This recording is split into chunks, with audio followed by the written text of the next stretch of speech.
My voice is clear? Yeah, I think now it's clear. Yeah.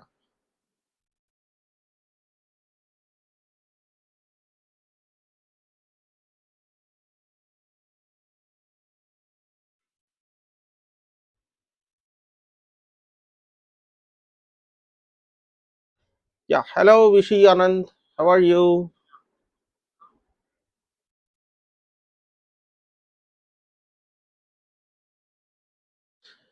Okay. So today we are going to start a very exciting session on one particular player who has stirred the chess world. मतलब कि जो chess की दुनिया को उसने बिल्कुल हिला जुला के रख दिया है. उसका नाम है जोवकीर सिंड्रोव. Okay, so we are going to start the session, and he has particularly played well uh, in this championship, and he is born on 8th December 2005. He is from Uzbekistan and became a grandmaster at the early age of 12, and 12 months, 12 years and 10 months. Okay, and he is a two-time championship champion, and he was a part of Uzbek team that has won the 44th chess olympiad. He is known for his fearless attacking style, deep calculation, and creative play. uh,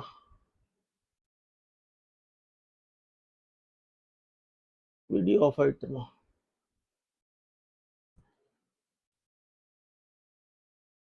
Video of it. Yeah, I hope you're mute பண்ணுங்க.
Am I audible now? Sound வருது. அது microphone மாதிரி எடுத்துன்னு வாங்க. Microphone.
Yeah, I think now I'm audible, right?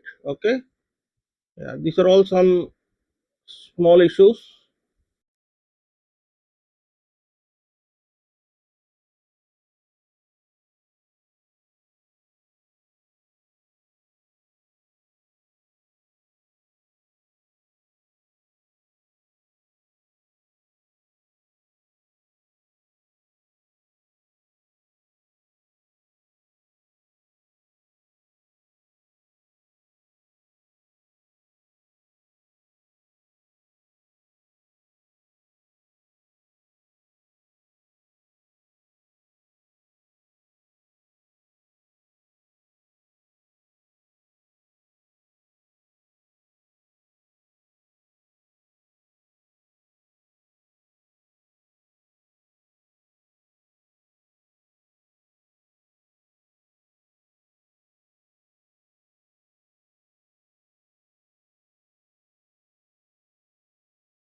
Real take audio इधर बन रहा है। ओके ठीक है।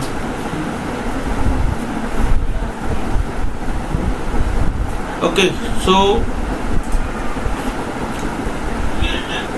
knight f4, n takes f4 and e takes f4. Okay, so that is the thing, and it looks like that bishop has created an outpost. White has created an outpost on e5. So, but it is not so. This bishop is just what do you say? We can call it a paper tiger. This bishop. So it is not doing anything right now, and of course, if it is in the place of bishop on e5, if the knight is there, white knight is there, I can call that. Serious only. Okay. ठीक है.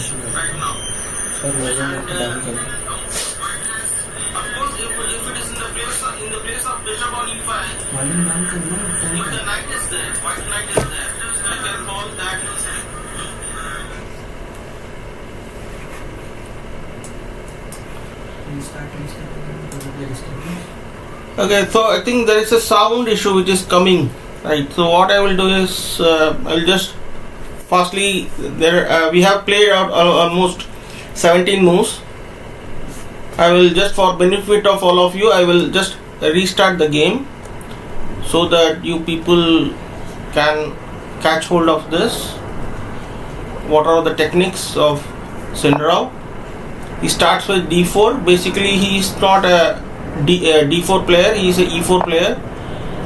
d5, c4, queen's gambit, e6. So queen's gambit decline, and f3,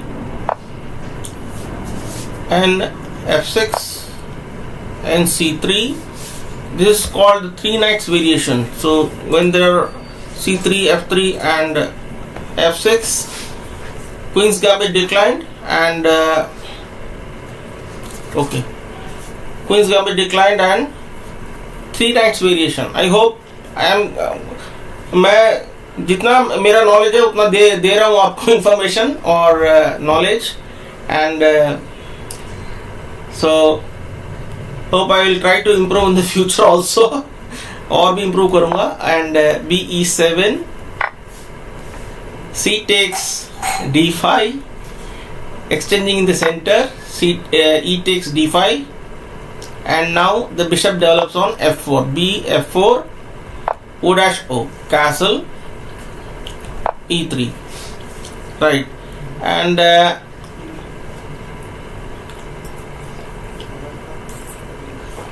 e3, opening the f1 bishop so that it can develop and go for castling. Nowadays everybody knows what are the development moves, but still I am just touching upon those concepts.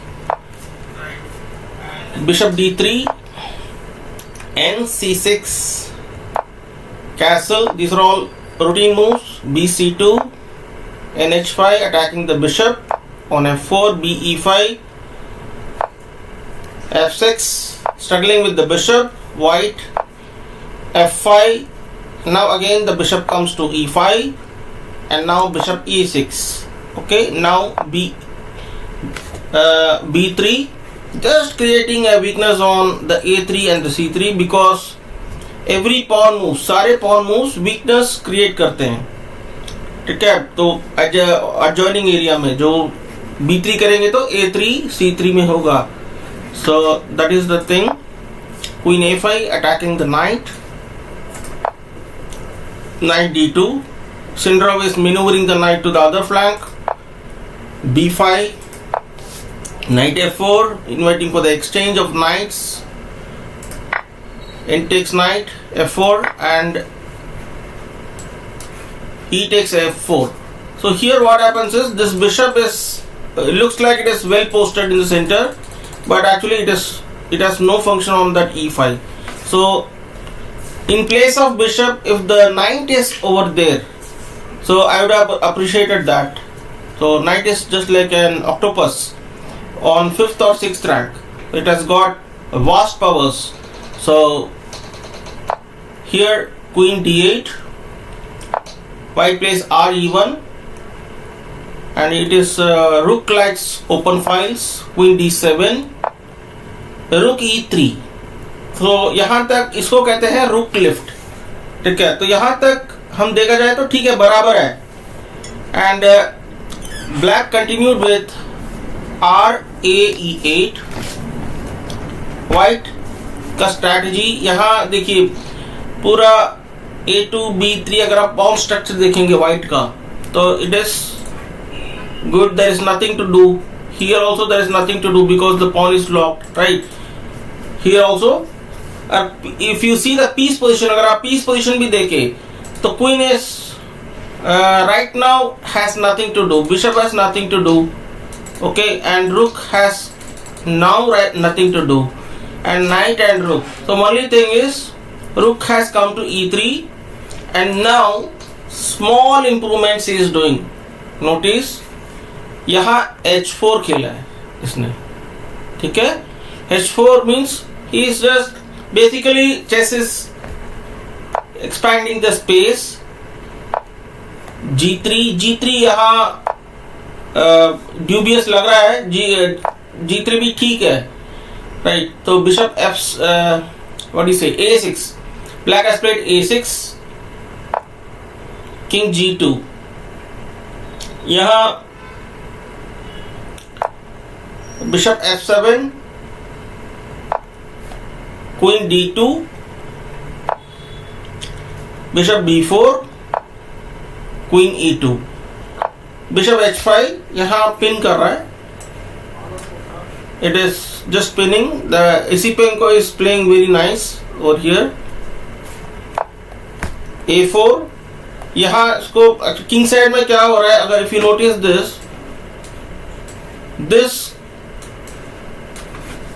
this area is almost reach saturation point जो बोलते हैं। तो now he is playing on the other side, queen side, A4, bishop A5। यहाँ bishop A5 इसलिए कि ये bishop A5 जाके bishop B6 जाके ये D4 अटैक करेगा, okay, because this knight is pin, knight can not move, and now this D4 pawn is pin. So अगर हम बड़े बड़े खिलाड़ी का देखेंगे, जैसे हम अभी देख रहे हैं, तो एंड्री Esipenko का बिशप B6 की ओर जा रहा है and planning to attack the D4 pawn. अब देखते हैं इनका क्या स्ट्रैटेजी है। 8x B5, 8x B5 routine move, and now BD1, ठीक है। तो BD1 is just it is countering the support, इसको सपोर्ट कर रहा है so that the queen can be released, okay. When the bishop goes, queen can be released, and B takes F3। यहाँ actually रुक engine से रुक A8 और B6, ठीक है। यहाँ B F3 यहाँ थोड़ा सा जल्दबाज कर दिया है, एंड B6 खेल सकता था ब्लैक, और यहाँ queen B2, this is the move that is saying. मगर यहाँ ओके, नाउ BF3, तो BF3 में it is white is playing queen F3, okay. Now the bishop is coming on B6. Now what can white play? So I will think for a couple of minutes.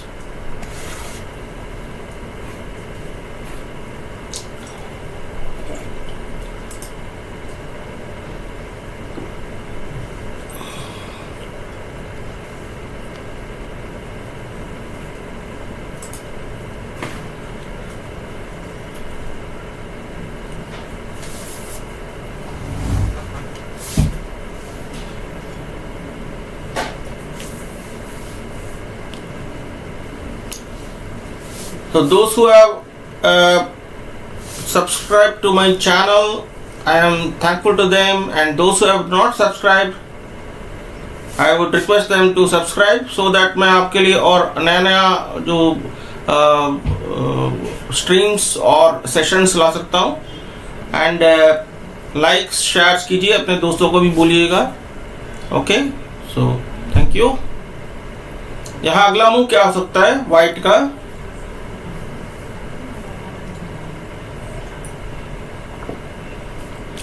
I have been following his game, Sindarov's game, right from the start. So it is amazing how he is playing. So he is just matching the engine moves. Okay, that's what I like about him. So इतना accurate move खेलना बड़ा अभी तक किसी ने नहीं खेला. Candidates match में किसी ने नहीं खेला. And yeah, castling around says, just a moment, my laptop is just going to die down.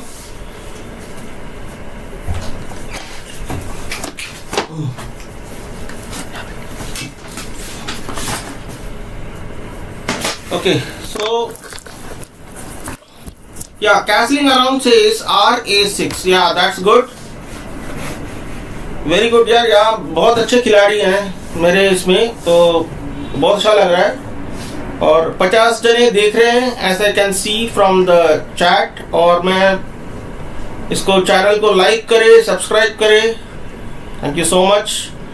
RA6 was played here. Okay, and black continued with the pawn capture here. Okay, the pawn capture. He's getting the pawn capture, and queen h5. So you cannot actually capture the bishop. Obviously you cannot capture because of the queen is going. So queen h5, that is the first step of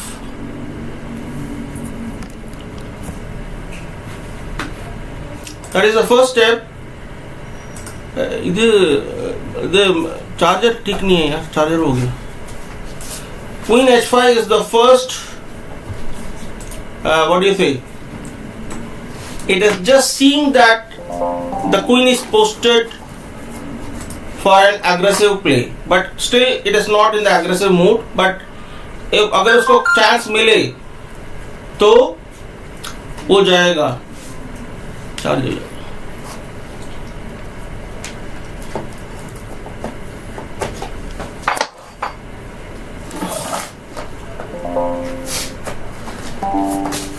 light in bit.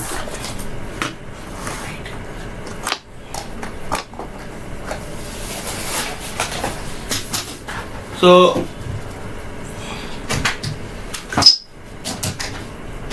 queen h5, and here black replied with light bit. Rook takes e5. Light.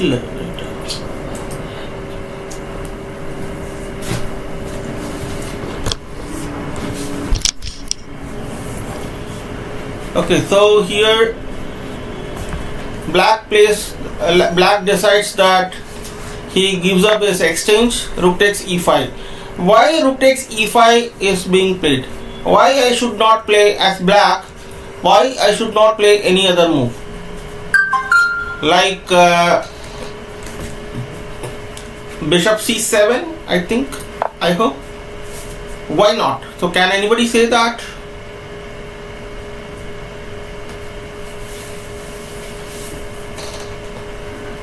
It's a very, it is a 3-star question.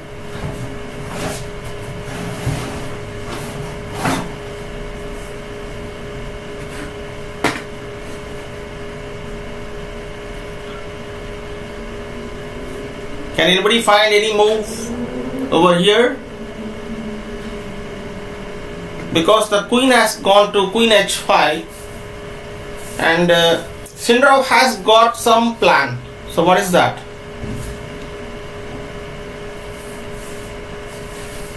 Okay, so he's which opens the attack on the king, Advait Pandey. But I want the moves, 2 or 3 moves.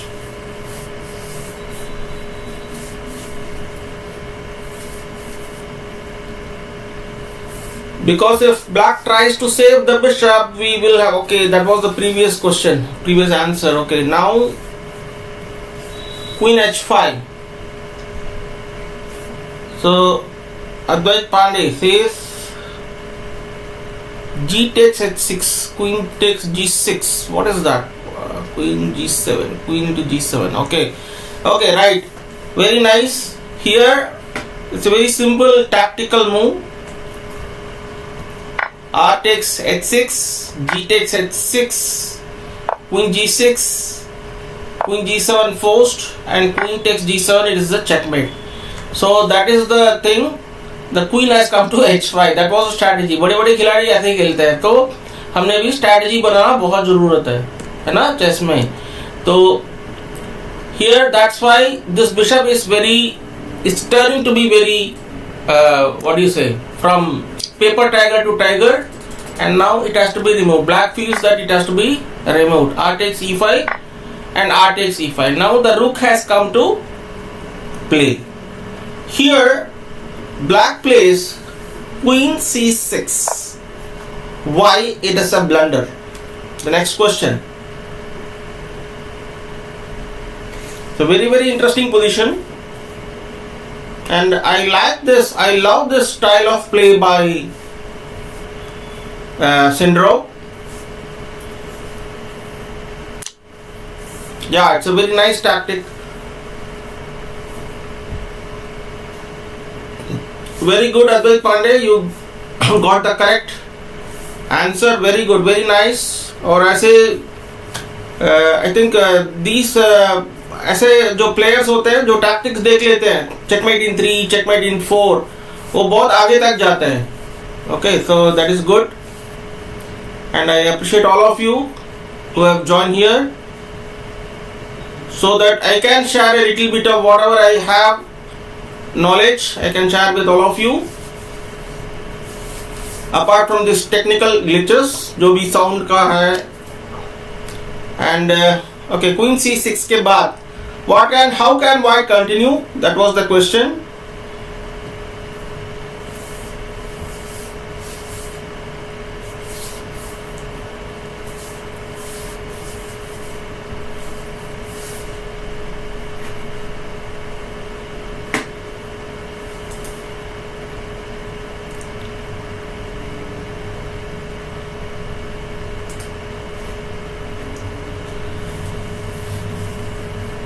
So yeah, okay, so B takes c4. Vishy Anand says, Vishy Anand, yeah, okay, that's nice, very nice. So why the B takes c4 is being played? I will just explain. B takes c4 was played actually. Here actually the Indian moves also says B takes c4, and Andri, this fellow Sindarov is just accurate. तो that's what सभी लोग डर रहे हैं उसे कहा जाए तो. B takes c4, B takes c4. So ba4. Just it is, the bishop is coming to somewhat life over here. Queen c5 and queen c5 and queen g6. Now just यहां इसने क्वीन c6 से हट गया, ये वाला जो rank छूट गया. Now the queen, white queen is making its way to the 6th rank. ठीक है, तो to the attacking line, attacking front. Now ba7 threatening, also threatening the bishop also. So ba7, rook e8. अब जो purpose था रुक यहां से, रुक f1 से e1 आया था, फिर e5, फिर e8. ठीक है, see the movement of the rooks love open files.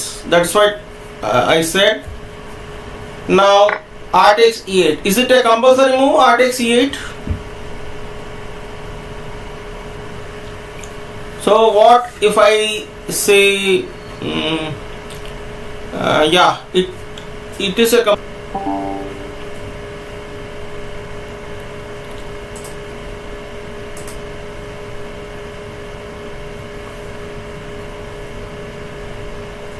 OBS लेने देन कनेक्ट आरमा भी हो गया चलो ठीक है.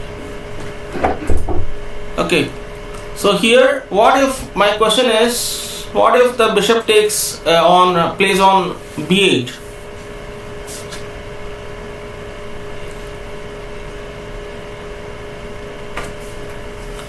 What if the bishop plays on b8?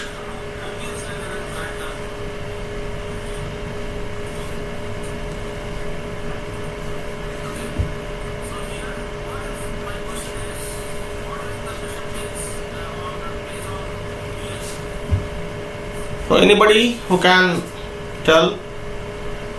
Very simple tactic. I am just asking all of you so that you can learn something. When you are coming to this session, you can learn something, right? So very interesting tactic over here.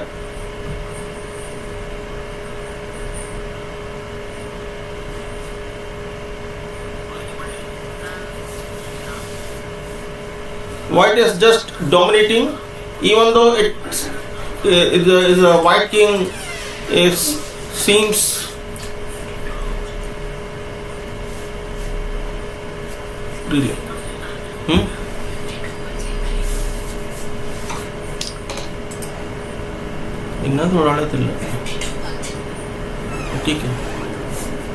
So yeah, that's good. Advait Pandey, Vishianand, yeah, good.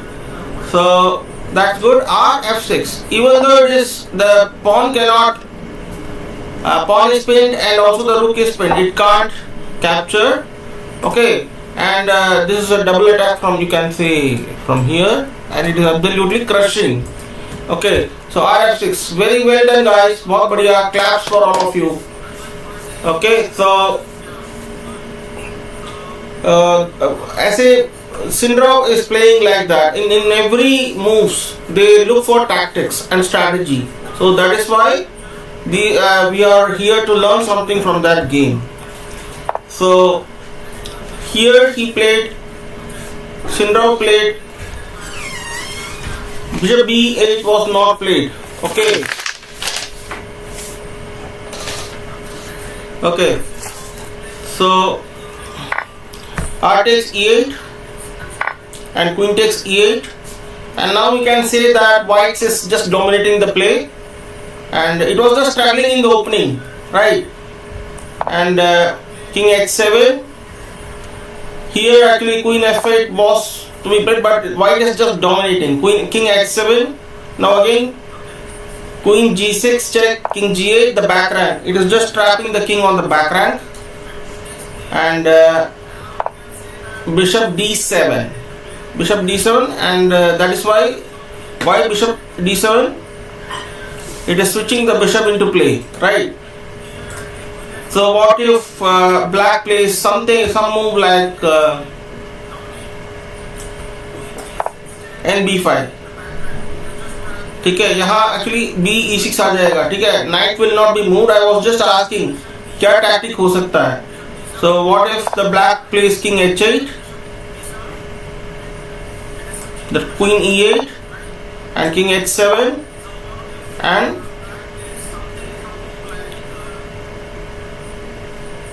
क्या आएगा, कोई बता सकता है? Queen g6 and just king g8, and now rook c6. Okay, rook c6, because if the knight plays to c6 and takes c6, now the bishop comes into action. B e6. Now king can't come to f8. It will be a checkmate. h8 is forced. Queen e8, king h7, and now b takes f5. Check. So g6 is forced now, and now queen h6, queen g6. Sorry, queen g6, and now king h8 and queen h7. So that is the checkmating pattern. Okay, so this type of checkmating pattern white is creating. That is why the bishop d7 has been played. So I will just go back to that position. Bishop d7, c3, black plays c3. This is the main line which was played in the game. Andriy Esipenko played this, and queen e8. White dominates with this move, king h7. Now again white plays queen g6, king g8, and now the rook comes into action. Just I showed you rook c6, right? So the knight was capturing. So now white plays, Sindarov plays rook e6. So he is prepared to give up the rook, but with a tempo. Okay? So यहाँ देखिए Sindarov, he is just ready to give up piece for a checkmate.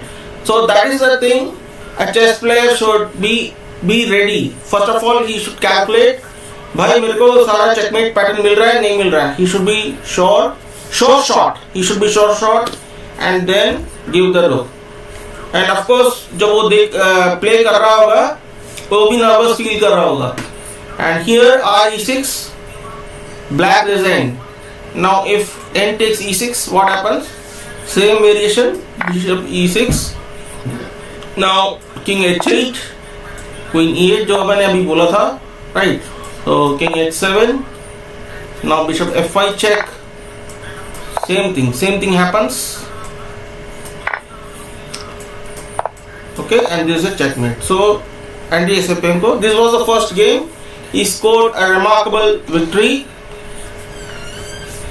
Now let us go for the next game. Okay, so it's a very interesting game between Javokhir Sindarov and Bluebaum, Matthias Bluebaum. So I will just switch on to that board. Give me a few seconds.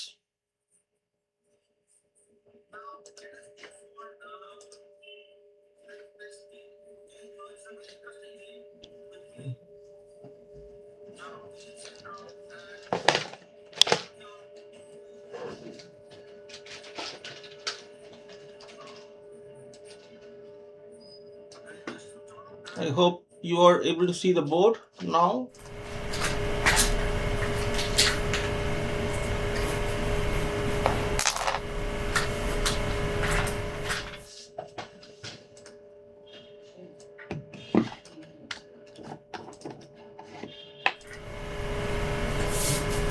Yeah, I think now board is okay. Okay, I've adjusted.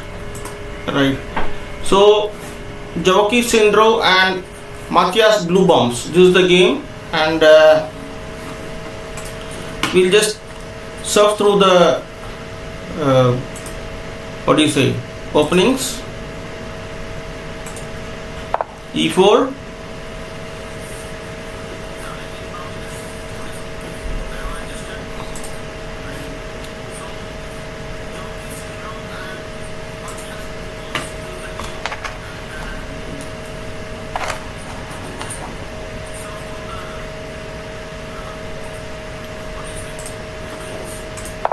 black played e5, nf3, nf6. Can anyone tell me what is the name of this defense?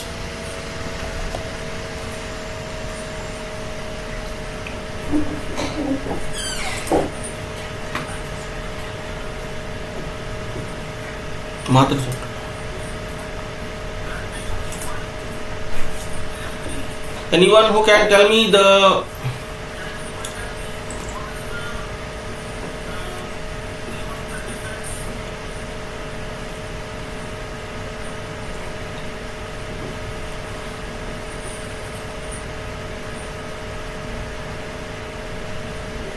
Stafford Gambit? So actually this is called the Petrov. Okay, Petrov defense. And n takes e5. White continued with white is played by Sindarov. So he goes n e5, d6 attacking the knight, and now n d3. Okay, यहाँ usually क्या होता है, night का जो movement होता है either the knight goes to e5 and it comes back and goes to d4. There are two types of knight movement over here, and here what happens is the knight goes to e5, come back to d3 and then comes back to e4. You actually normally normal pattern knight ka. So these are the two types of thing in this type of defense. Here Sindarov plays n d3, n takes e4, queen e7 pinning the king, queen e7, knight f4, and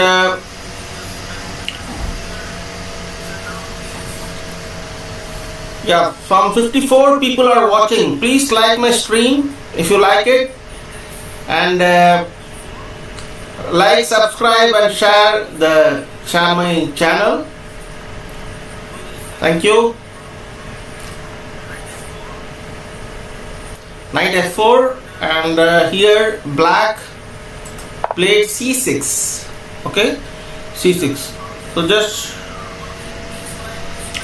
controlling the center. These are all opening routine moves. f3, just knocking off the knight, and maybe it can come to f2 also. Instead of castling, the rook can come over here in this type of opening, maybe.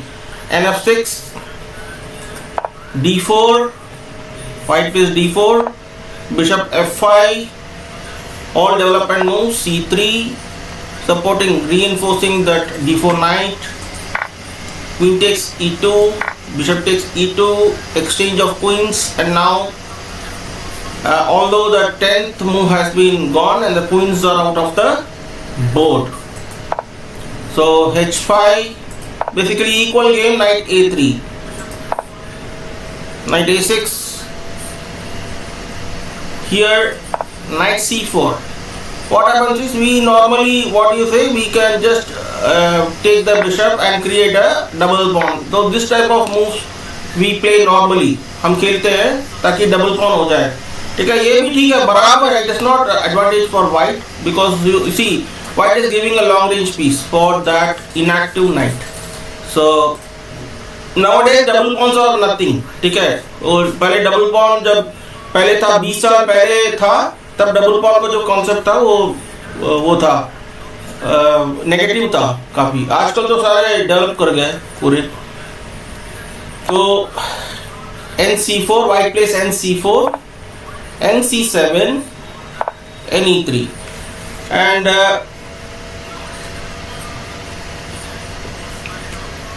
attacking the bishop. Bishop goes to h7, h4. Now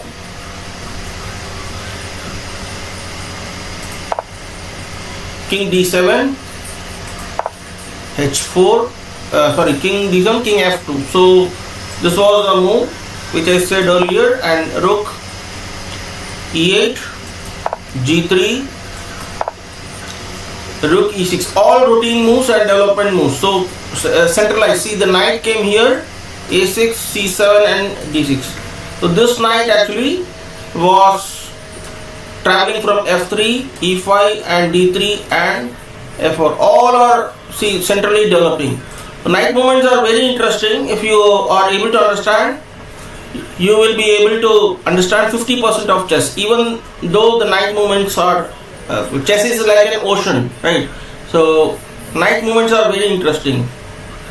घोड़े की चाल बड़ा interesting होता है. And nh3, d5, ng5, and bishop h7. See, it is not actually black is not exchanging the piece. See, as black we can take this ng5. So what happens is this knight has to go somewhere, and knight e4 जाएगा तो cut जाएगा, है ना. तो वापस कहाँ जाएगा, night का जगह ही नहीं है जाने का. तो नाइट g8 जाएगा तो ये पॉन गया. ठीक है, तो एवरी मूवमेंट इज कनेक्टेड. ठीक है, every exchange is connected. So black is avoiding that. बड़े बड़े ग्रैंड मास्टर ये सारा सोच के ही खेलते हैं, मतलब कि ऐसे नहीं खेल देते, ठीक है। तो बिशप G6, उसने सिर्फ बिशप को हटा लिया एंड या probably what is that, probably या okay.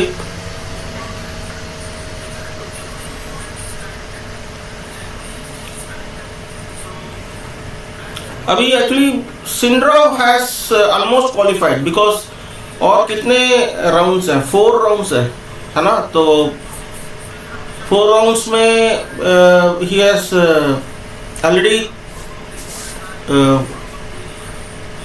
Done 8 points and now almost draw करेगा तो वो जीत जाएगा। एक ड्रॉ चाहिए बस उसको, ठीक है, and that is not difficult for him.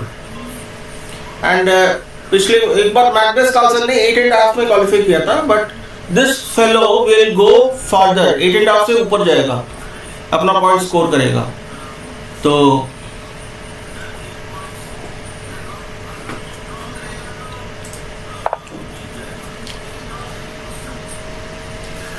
मेरा दूसरा क्वेश्चन है, पोल क्वेश्चन है ये, क्या मैग्नस बढ़िया प्लेयर है? Who is the best player, Magnus और Sindarov, depending on this form, Sindarov form. Poll team please poll कीजिएगा।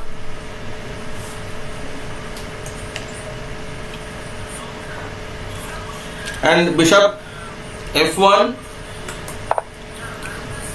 knight H7. See, the thing is it wants to just exchange the dominating knight, and now beautifully he is pinning. So the bishop has come from here, traveled, and then it is just pinning. So पहले ही n takes d5, h takes g5, king c7, वहां से हटा लिया उसको, n f5, okay,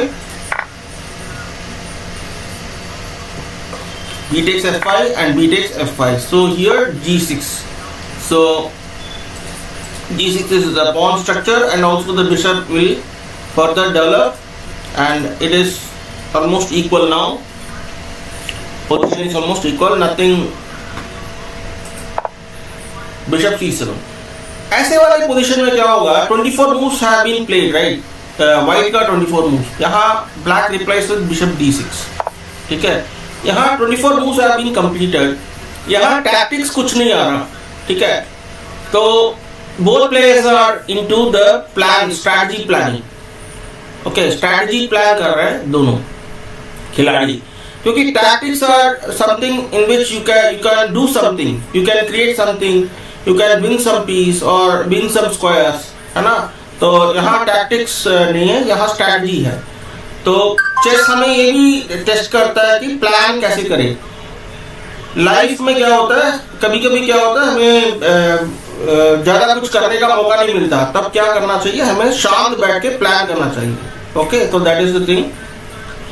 and bishop e3 here and r e7, r a e1, and now जब एक रुक आ जाता है 7th रैंक में, इसका मतलब है it is clearing that e8 square, and now again दूसरा रुक बैटरीज आ रहा है, दिस आर कॉल्ड रुक बैटरीज। ओके, तो f4,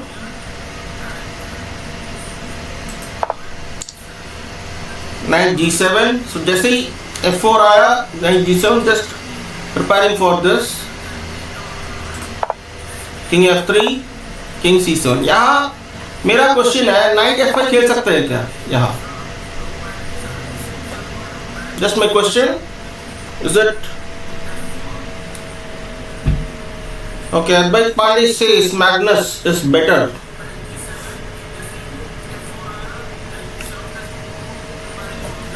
Magnus is, अगर हम कंसिस्टेंसी को देखा जाए तो Magnus is the best consistency. And now Sindarov actually ये वाला जो अगर देखे, ये वाला जो कैंडिडेट्स मैच सिर्फ देखे तो Sindarov is the best. सिर्फ कैंडिडेट्स मैच की बात कर रहा हूँ। तो एंड 13 ईयर्स से मैग्नस इस फील्ड पे है and there is nobody to challenge him. ठीक है, उसका हाईएस्ट वो है, हाईएस्ट परफॉर्मिंग लेवल पे खेला हुआ है 13 ईयर्स से. कभी कभी हार रहा है, इधर उधर आ रहा है, उसका बात नहीं है, मगर यहाँ मगर सिंडराव का जो परफॉर्मिंग वो है, it has crossed 3000. Okay, performance rating. So here candidates match अगर देखें तो सिंडराव इज द बेस्ट, मगर थ्रू आउट चेस देखे तो Magnus is the best. So okay, night f5. Night f5 में क्या होता है, you should not play this kind of moves because it is just giving the advantage to the white. B takes f5, g takes f5. Okay, rook takes h5. Okay, यहाँ there is no need to worry because of the rook is there, king is there. There is no need to worry. Okay, so here white is getting a pawn. ठीक है, 3 3 6 3 3 6 plus 1 7. So it is a clear advantage for white. So here black played king d7, bishop f2, opening the rook file, rook into e1, bishop into e1. Okay, bishop into e1, nothing to do in this position because equalize जा रहा है. g4, g4 यहाँ actually push नहीं है, देखो इधर rook नहीं है, that is why he is giving a pawn break over here.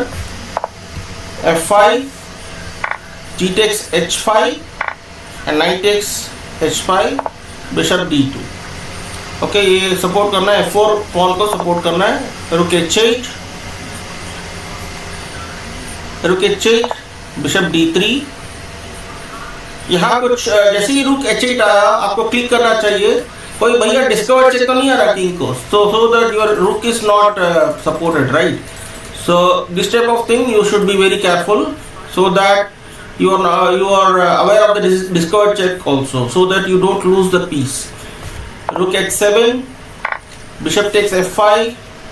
Why bishop takes f5? So g takes f5. Okay, यहाँ g6. See the creativity. Okay, he is just sacking the piece and emptying the g file and rook g7. So rook g7 and rook takes h5. What if the black doesn't give away the knight? So here I will give the variation, rook into h5. Okay, and rook into h5. Now g7. So this is a simple win, and this pawn cannot be stopped. This is the white square and the black bishop cannot defend this, and this rook can't stop. g5 is also guarded by the f4 pawn.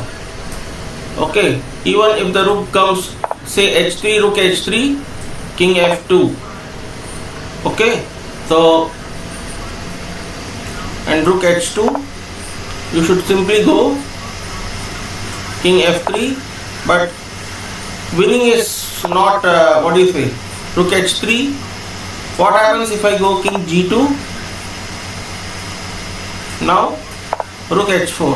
Okay, so even if the white queens, and then there is a rook g4, and if it is almost equal, okay, right, it is not winning for white, it is almost equal, and the king can't come on g5. There is a tactic coming on g4, right? So here rook g7, we are coming back to that line. After g6, the rook comes to g7 and giving away the knight. So rook into h5, king e6, rook h6, king f6, bishop e1. This all 4-5 moves just came out, and he just see white is not giving away, right? Rook g7, rook h6 check, rook h7, rook g7. So these are all the, here at this point draw was agreed on for the second move. So this is the game second between Javokhir Sindarov and Bluebaum. Okay, so I hope you have liked it. So we will be going to the third game, between our Indian Praggnanandhaa and Javokhir Sindarov in a few moments. Meanwhile, I will request all of you to like the channel and subscribe to the channel, please. If you like my channel, of course, an explanation. And I will just switch over. Give me a few seconds, please. So this fellow is very, what do you say? He's playing very, very accurately, Sindarov, and we need to appreciate him.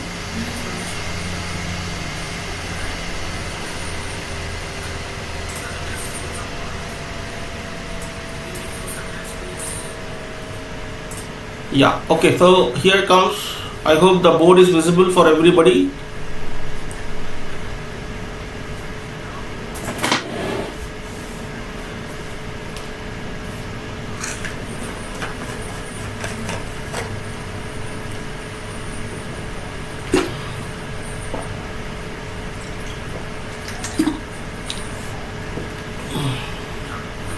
So Sindarov is black, so we'll be seeing the board from the black point of view. So we will be learning the winning moves. It will be easy.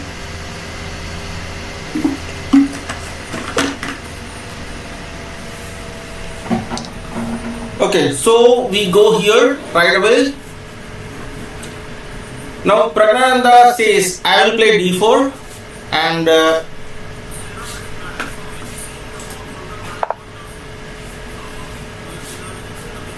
d4 and black plays d5, c4 and e6. So again queen's gambit declined, nc3, bishop e7, queen's gambit declined, and nf3 is played by Praggnanandhaa, nf6, bishop f4, castle. These are all routine moves. Again e3. So what happens is, if you want to become a good player, you need to learn that opening theory very well, and you should not cram it. First of all, you should not memorize it. You should not cram it. Okay, you should just understand. You should understand the purpose of each move. So that is the thing. And if you understand the purpose, you can answer to any of the opponent moves. And if you don't understand, of course, in the tournament what you will say is, oh, I have not learned this opening, right? So that will be the thing, and you will just get हड़बड़ा जाएंगे, है ना? तो logic को सीखो और enjoy the chess pattern. So that's what I will suggest to all of you. e3, c5, d takes c5 and b takes c5 and a3, preparing for b4 push. Here white plays black plays nc6, queen c2, re8, all routine moves.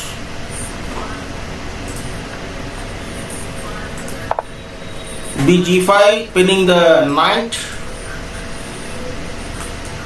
d4, b takes f6, queen takes f6, knight e4, and pinning the knight to the unsupported hanging queen. Okay, so this is the very important moment over here. Here how he takes advantage. So Javokhir has, if you see, I just told you that Prag was preparing for b4, right? So how he is not afraid of the pawn push and the attack. So what he thinks is, Sindarov thinks is, he is thinking in advance. Okay, what I notice, this is my personal opinion. Of course, Sindarov is a very great player, right? I am just trying to decode him to my best and sharing with all of you. And see, here what I think is, knight c6 he is playing, right? I will just rewind it.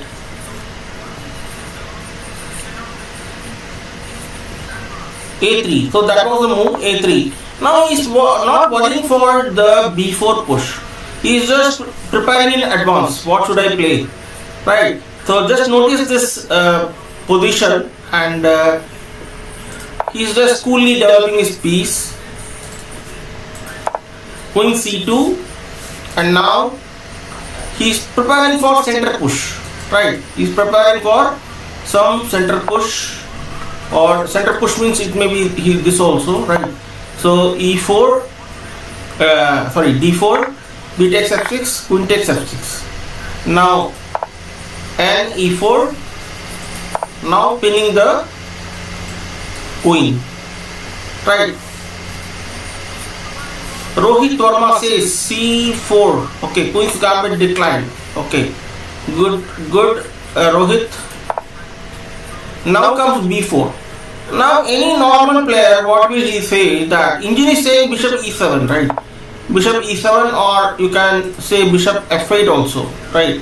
So this is a normal move. I would also play like this only, right? But here, see the imagination. This is a crucial position of the Pragg's game. Here, he gives away the knight on b4. So a takes b4, and he gives away one piece and takes 2 pawns with a chance for the attack, right? It is not a chance for the attack, he is just calculating, right? Because he very well knows that the queen cannot leave the knight. Okay, this is tied down, and his pieces are just coming, right? Rook c8, something like that. This one, rook. Okay, so he's just flying away like that, and king d1. This is the, if the king comes to, what do you say, e2, then this bishop is useless, and this rook is also useless. So he doesn't go here. He comes to the open. Praggnanandhaa is also what do you say, बहादुर है बंदा, king को open की ओर ला रहा है ना? तो king d1, d takes e3, opening this file. ठीक है? तो whenever the king, आप लोग जब खेलते हो, ऑपोनेंट का जो किंग में टारगेट रखिएगा. Okay, so Praggnanandhaa does the same. He is opening the file. Here in this game, just I am noticing that he is opening the diagonal. Sindarov is opening the diagonal and opening the files. B takes d3, queen g6. Okay, and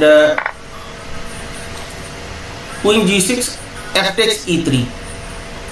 And here, black plays f5, because see, queen g6 is, he is just making a provision that first he is assuring that there is no discovered check, right? He can just capture it like there is no queen loss. So knight g3, bishop c5, and queen c3. Okay, so this is the position here, and this is the position, and there is a very slight advantage to the black, even though black is piece down.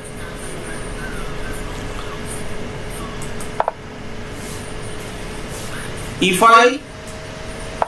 So e5 is just threatening the pawn fork. Okay, and bishop goes to c2, e4, knight goes to d2, rook d8, pinning the knight, king c1, hata diya, and now queen g5. Queen g5 is attacking the e3, rook e1, supporting the e3 pawn, queen e7. Now just threatening this type of attack and the diagonal attack.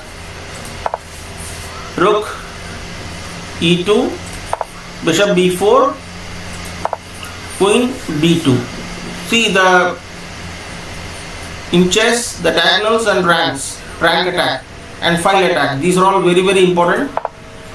a5. He's just keeping the pressure on. Sindarov is keeping the pressure on. knight b3, rook a6, knight d4, blocking the file, queen g5,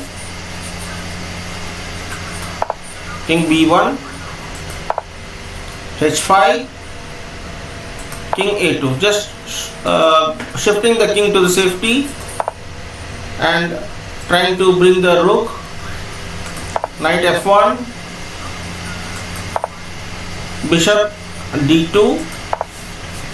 Yeah, he has brought the rook, rook d1, rook c8. Now just searching for the open files and weak pawns, knight d2, rook b6.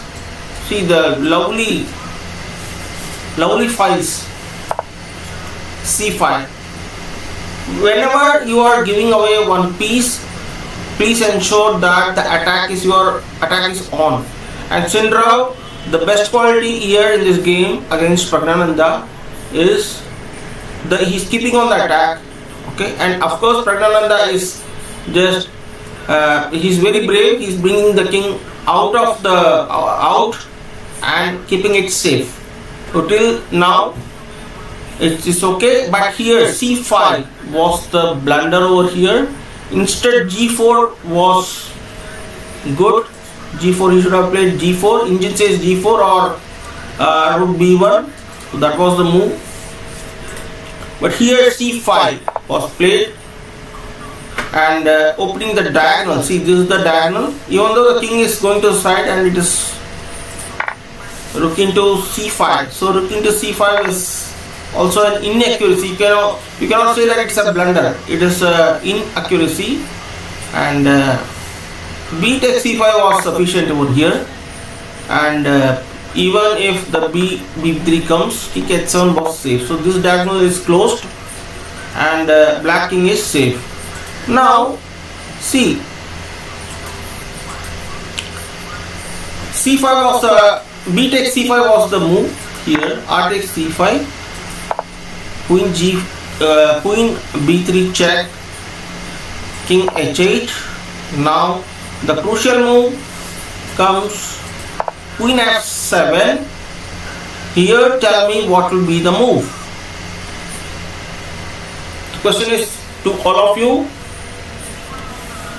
Think for a couple of minutes while we go ahead. What will be the next move? Sindarov move. Manju, the Parshit.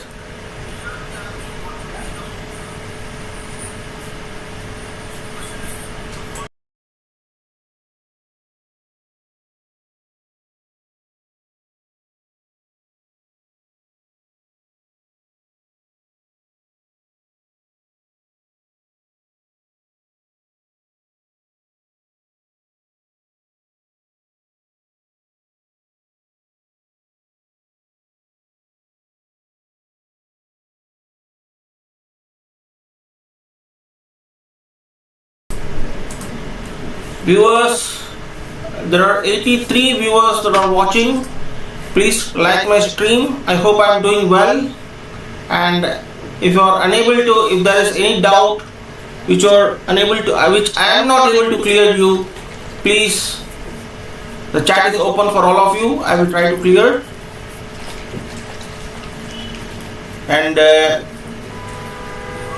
I hope you are able to find this move of Sindarov.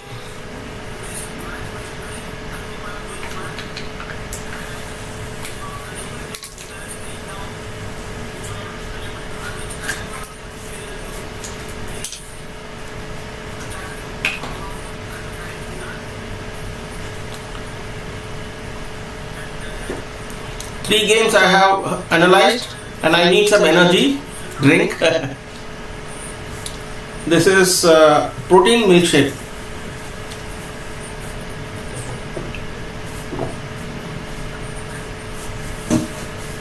Yeah, anybody who can find that move of Sindarov move, that is called the Sindarov move.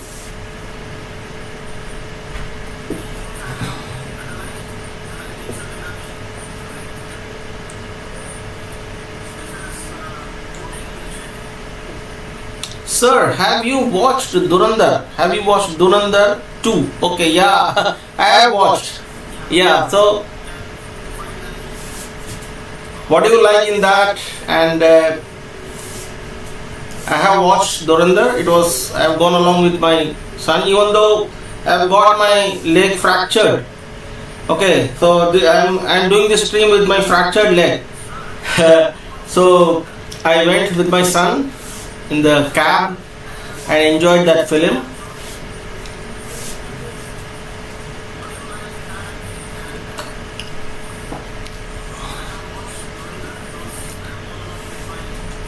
Okay, anybody who can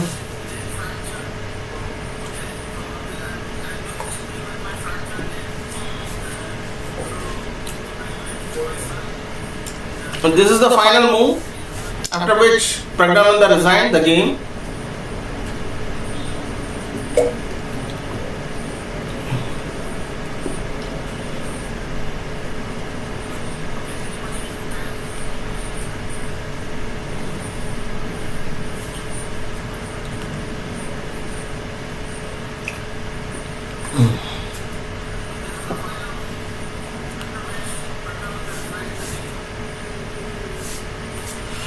Queen f7 is just attacking the bishop, right? So, but Sindarov has more aggressive plans.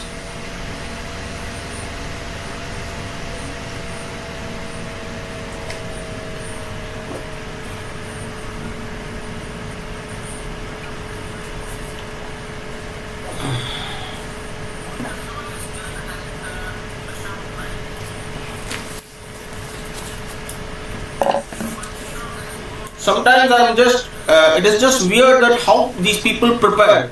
So they have to prepare according to the player, they have to prepare the opening theory, and they have to also to prepare the opening surprises.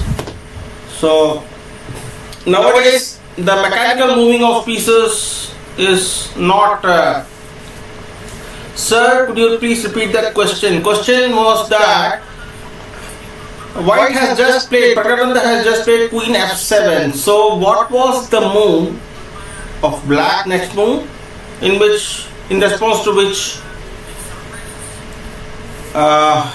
White resigned?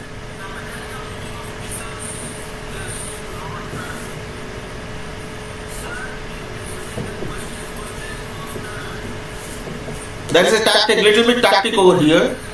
So just find out. So these people have to prepare the opening themselves and opening surprises, and they have also to prepare the openings. What do you say?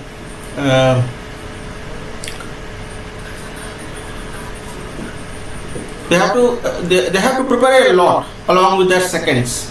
Okay, this is not chess. Some people say chess goti to uthani hai, goti to chalni hai. Chess is not like that.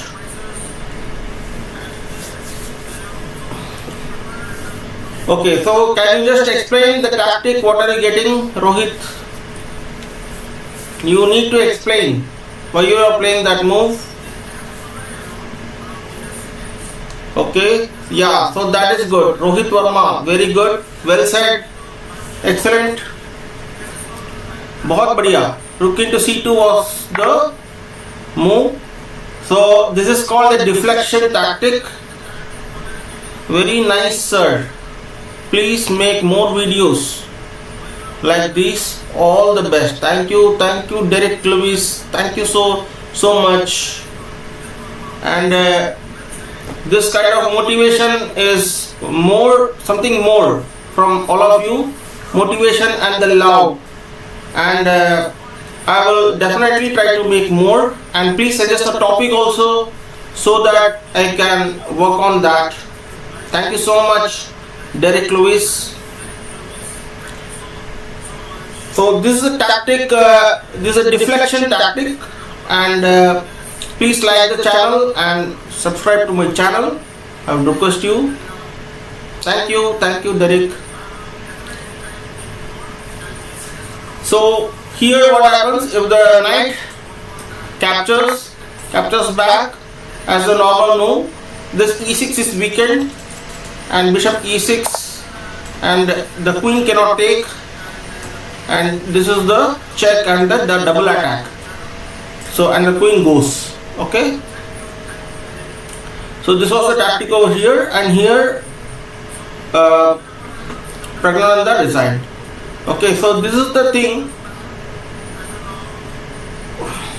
Sorry, rook into c2, and I think the game continued. Yeah, okay. I'll just quickly make that king b1, and the knight did not capture the rook. Okay, and king b1 and rook d2. So here rook d2. So he is getting one piece, right? He has already got one piece with the tactic, and he is capturing the second one. See, he is not afraid of giving away the rook at all. Rook is called a major piece, and Sindarov is not afraid of giving away. This is called rook for two pieces. Okay, his bishop was very active. He is capturing opponent active pieces, rc2 and now rd2. Right, rd2, that is the thing, and I am also trying to tell you the principles. B takes d2, and now why the rook can't capture this? Because of the discovered check. King a2, bishop into a3, that pawn munching, and queen takes d7, bishop takes d4, queen takes d4. Now queen f6. Okay, so here queen d2, queen e6 check. There is a lot of pawns for black. You can see that 1, 2, 3, 4 and 6. White has got only 2 pawns. King a1, queen e5 check, king a2, queen e8 check, queen e8. It's not a check. Queen. What is the plan? Queen e8. What is the plan? What is the plan? Can anybody say what is the plan over here? The plan is to give a checkmate. Queen a4, checkmate. So queen d1 stopping that, and now e3, and now here Praggnanandhaa resigned. There is no point continuing. Okay, so just sacrifices. So brilliant sacrifices. So one is the knight b4 we saw, another one is rook c2 and a rook d2, capturing 2 active pieces for a rook. Okay, so that is the thing we learned. I also learned from this, and okay, 3 games we have analyzed, and let us go to the 4th one. And yeah, so give me a few moments. Let me switch over to that. This is a brilliant game, no doubt. And next is the game between Sindarov playing white versus Caruana, Fabiano Caruana. Okay, so that is the thing we are going to discuss.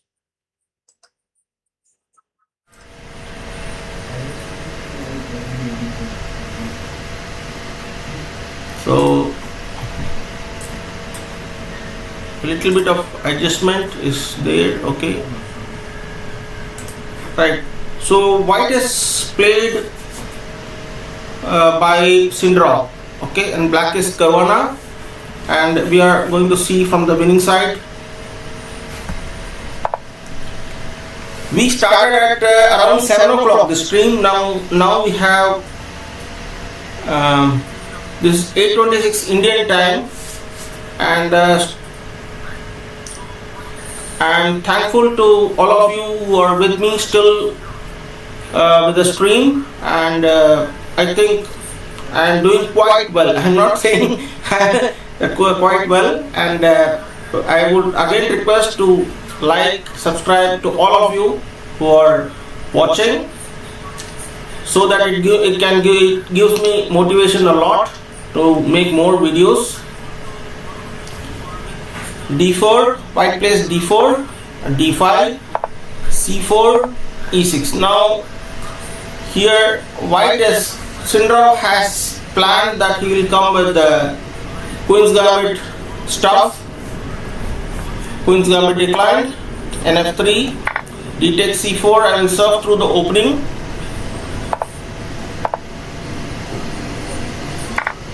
B takes c4, capturing back, c5, castle, knight c6, queen e2. So a6, knight c3, b5, bishop d3, bishop b7, a4. That is the normal, these are all normal moves. Okay, you need to attack on b5 also, right? So b4, knight e4, knight a5. Now exchanging the knight into f6. Now what happens is black takes, d takes f6, right? Now here white, the normal move, if I am there in black's shoes, I would take here, queen takes f6. Here what happens, the move e4 comes, right? And e4, the black's stronghold, black has got stronghold in the center, and of course c4 is coming, bishop c2, and what happens if I capture, if black captures over here, c takes d4, c takes d4. Now here what happens is the bishop is ready to be developed on bishop d5 and queen g6. Okay, so now the white pieces are in a very active squares, and of course white is up. Okay, here let us say knight f6 and g takes f6. Here d takes c5, knight b3, attacking the rook. So here what will you play as white? How will you reply as white?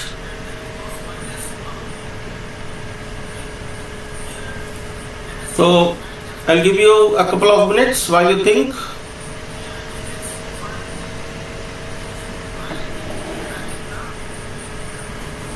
Very interesting.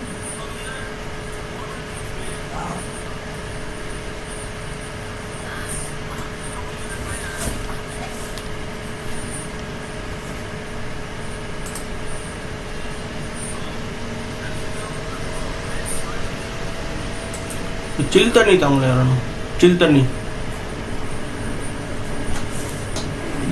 tamle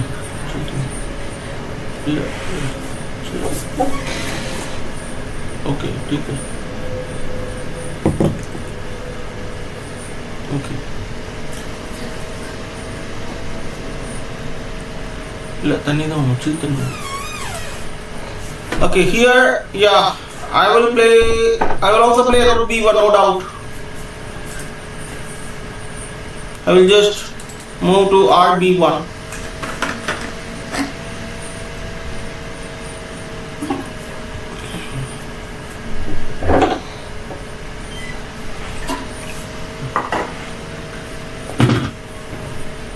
चलता नहीं ठीक.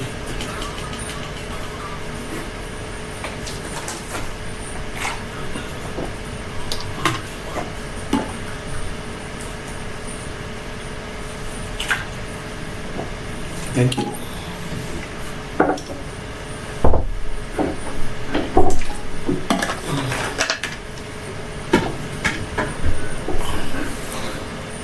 So rook b1 is a common move over here, and here Sindarov thought it differently. So you all might have heard that counter-attack is the best thing in the counter-attack is the defense, best defense. So here Sindarov has played c6. Okay, so c6 is if let us say that the knight takes a1. See, this knight is already trapped, right? It cannot be in the corner. Okay, so it has to waste one move to come out, and c takes b7 and rook b8. Now it has given the exchange. It has gained the piece exchange. Now b takes a6. So that is the thing, and this pawn is safe. So here white has got huge advantage, and if this knight goes out here, white can play b5, king e7. Nothing can block this. Queen cannot block this. King e7. That is awkward for black. Queen c4 comes, and then this knight has got no squares. Okay, so even if it goes here, then you have got queen takes b4 and queen d6, and now queen takes a5. Okay, so that knight was gone actually. So you are getting two pieces and one pawn for a single very sleepy rook, right? The rook was very sleepy over here, but you got very active pieces and pawns. This also you are getting, right? Two pieces, and see, this is the method in which these big people are playing, and that is of course pass pawn. Good castling around. Okay, that's good. And here let us go to the main line. Here white played c6, b takes c6, and knight d4, attacking both. Okay, attacking both. Here black played knight takes d4, and now also of course it has to be played e takes d4, and now black here played rook g8. Okay, so of course the black wants to utilize the bishop and also the rook on g2, attack that point.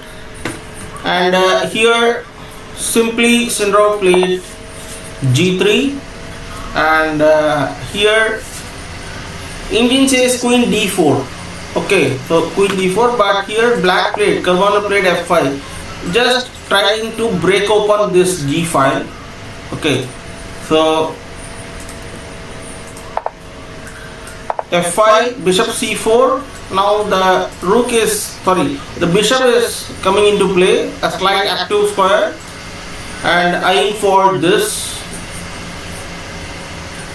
Suppose if the black plays, let us say, f4, what happens? Bishop can take, right?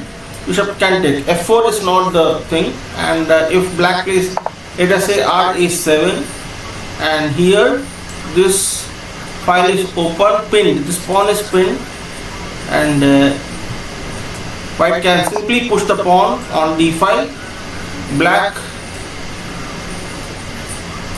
if it takes, then again you can take it, b5 you can take it, or you can simply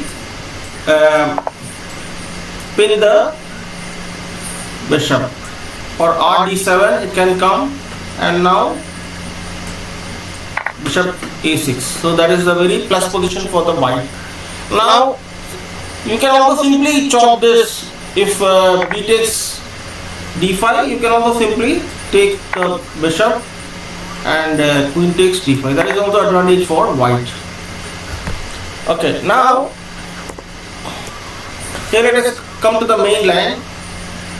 g3, and black played f5, b c4, and rook g4. So this is the position here, and here white has got a pretty good advantage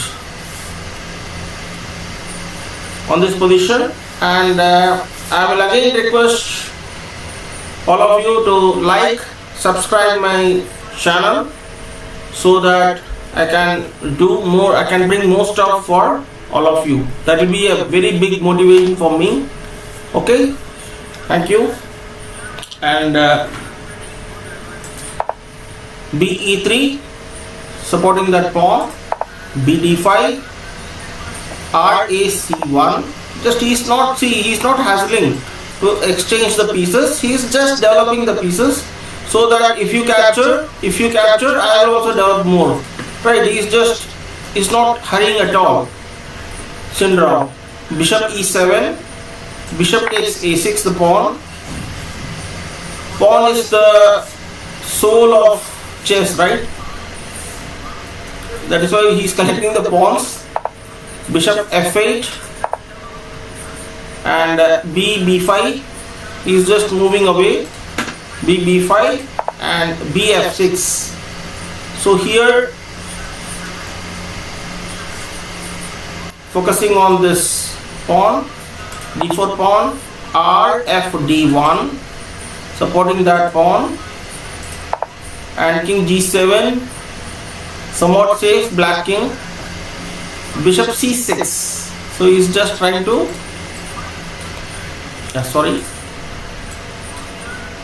neutralize the center. Black's rook A5, and now B takes D5 and R takes D5. Now this is the thing, and that is a principle that if your piece, any opponent piece is in the center, you can just neutralize that. So that's what Sindarov is following. RC5, rook D7. So why he can just take it, right? Why he is not taking it? Because D takes C5, and that will be it is an attack, and this pawn will also be a paused pawn. Okay, so that is why things are planned like that. So that is why RD7 was played in the main line, and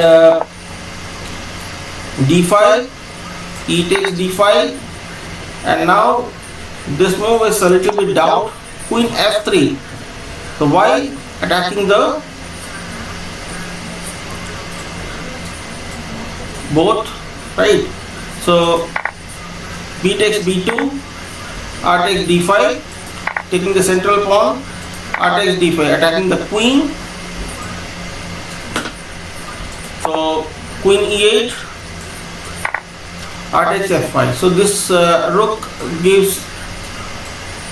collects both the pawns over here. R G6, H4. Now that pawn comes on H5. Bishop C3, H5, and here rook A6 was played, and rook E6 was actually playable, focusing on this E file, but here Caruana played RA6 and Queen G4 check, King H8 and BD4 check. Because see, the trick is the bishop is controlling the diagonal, and Sindarov wants to neutralize that bishop. Okay, so that is the main principle, and you need to zero out that opponent piece which is defending the black king. F6. So why F6 was played? If it captures, let us say if it captures, B takes D4, and now Queen takes D4 check, and now F6. So he cannot play King G8 because of rook G5 check. Okay, King F8 and Queen B4 check. Okay, so Queen E7 is here, and then Queen B8. So Queen E8, and then now rook G8, and the Queen is lost. Right. So that was the variation. But looking back to that Bishop D4 check, that is why F6 was played. So R C6 threatening the queen pin again over here in the back rank.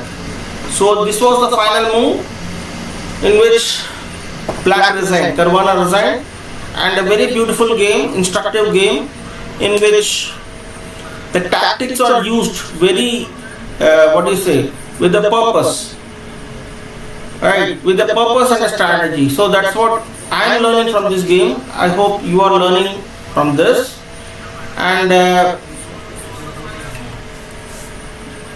here black resigned. Okay, so 4 games have been completed. Let us go to the 5th game between Nakamura, Hikaru Nakamura and Sindarov. Sindarov is playing black, and give me a few seconds while I switch over to that game.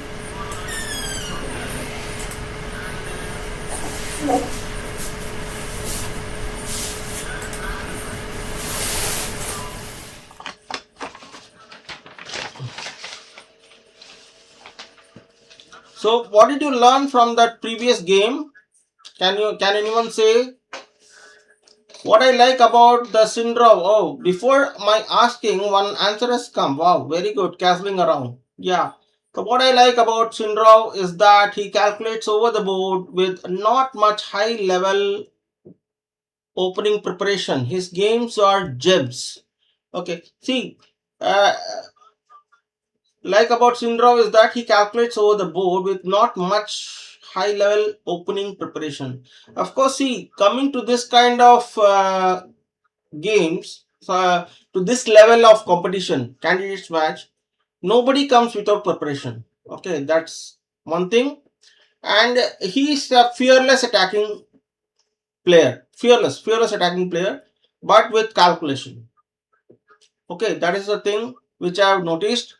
But here, yeah, no doubt, his games are gems. Very good.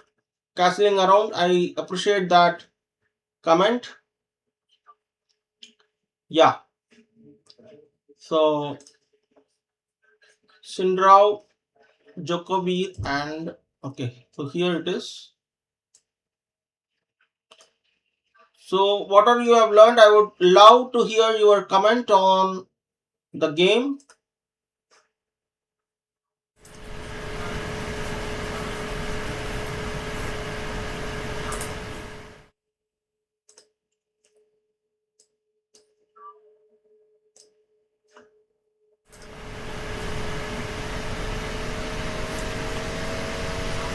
Yeah, okay, so I hope all of you are seeing the board properly.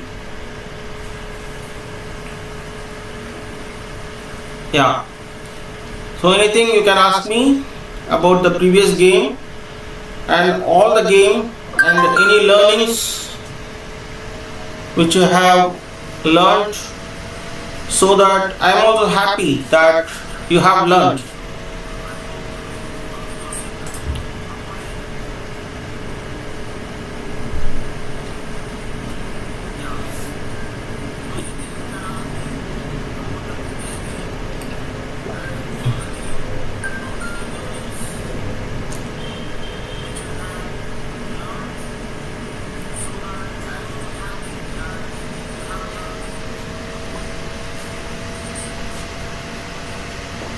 Seventy-eight people are watching. I would request all of you to please like, subscribe the channel.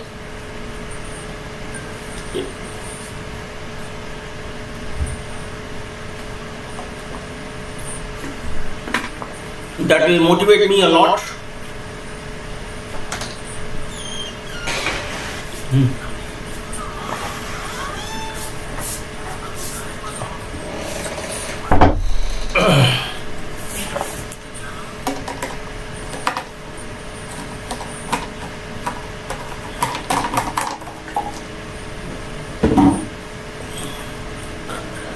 Okay, this is the game between Hikaru Nakamura and Javokhir Sindarov.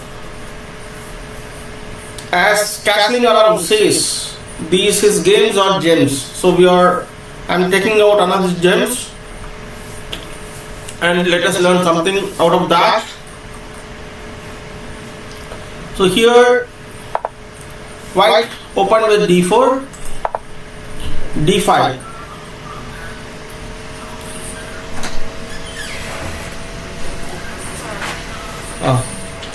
In a question, get an early answer. Okay, any questions you can ask? You can ask me. You are free to ask me, please.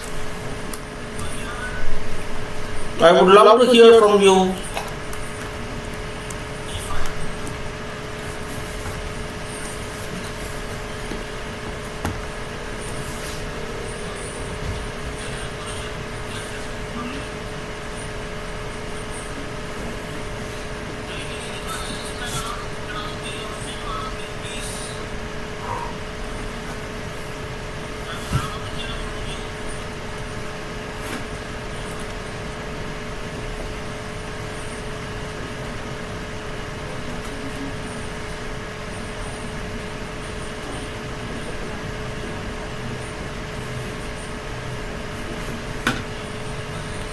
So actually today is the rest day for these champions, and that is why I taken today as the analyzer game of Sindarov,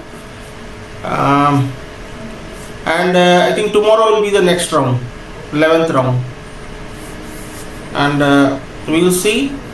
It should be exciting. It's already exciting.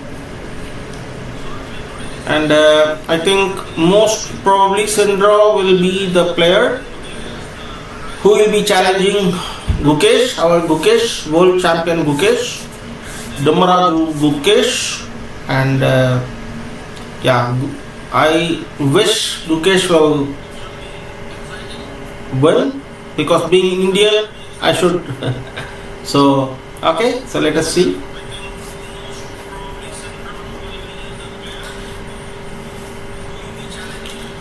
D4, D5, yeah, okay. So, no questions, okay. 50, C4, D4, D5, C4, E6. So again, Queen's Gambit declined. We are seeing a lot of Queen's Gambit. Knight C3, C6. This is actually, we can say that this is a Slav defense, semi-Slav. Okay, semi-Slav, and E4. Is the move. These are all routine moves. You can check out the opening theory. Knight takes e4, b4 check. See, this is Nakamura plays e4. Okay, this is called the Marshall Gambit, semi-Slav defense. Marshall Gambit, right? E4. So d takes e4, knight takes e4. And b4 check, b d2. Okay, so now here black plays queen d2, queen d4, queen takes d4, b takes b4. Here he is saying that you take my bishop, I will take your knight. Okay, so that is the thing. And b e2. Nakamura is also not that kind of player. He is also very attacking, but let us see here what he does. In a6, b d6, and here he goes queen g2. Mostly this is called the poison pawn in many ways, especially in Sicilian defense. Okay, so here there is no such trap actually. In fact, bishop f3. So queen g5, it is escaping, the queen is escaping. Knight e2, and knight e7 is the move, blocking the diagonal so that the king goes to safety. Knight g3, and now candles. h4 is the aggressive move. The moment the black is short castling, the aggressive move comes, h4. So queen a5 check, b4, and now of course knight into b4, he takes a pawn, and here he castles. So what happens if white plays queen d2 instead of castle? That is the question.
Yeah, Rohit Verma says NC2. So what are you getting? NC2 is correct, no doubt.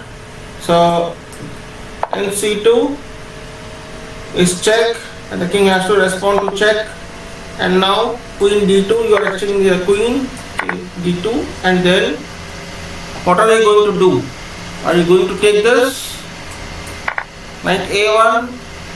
No, that is wrong move. Okay, that is wrong move. Here black should play rd8. Okay, attacking this. King c2, and here r takes d6. So that is the move, but knight c2 was the move. Usually what happens is we normally capture, yeah, अच्छा बेटा fork लग गया मेरा तो, है ना, knight से fork लग गया और रुक ले लेंगे. So before capturing any piece, थोड़ा सोचना बड़ा जरूरत है ना. So that is the thing. So it's just very small knowledge I wanted to share here. He played nb4 and white castle. Okay, so driving the king to safety. So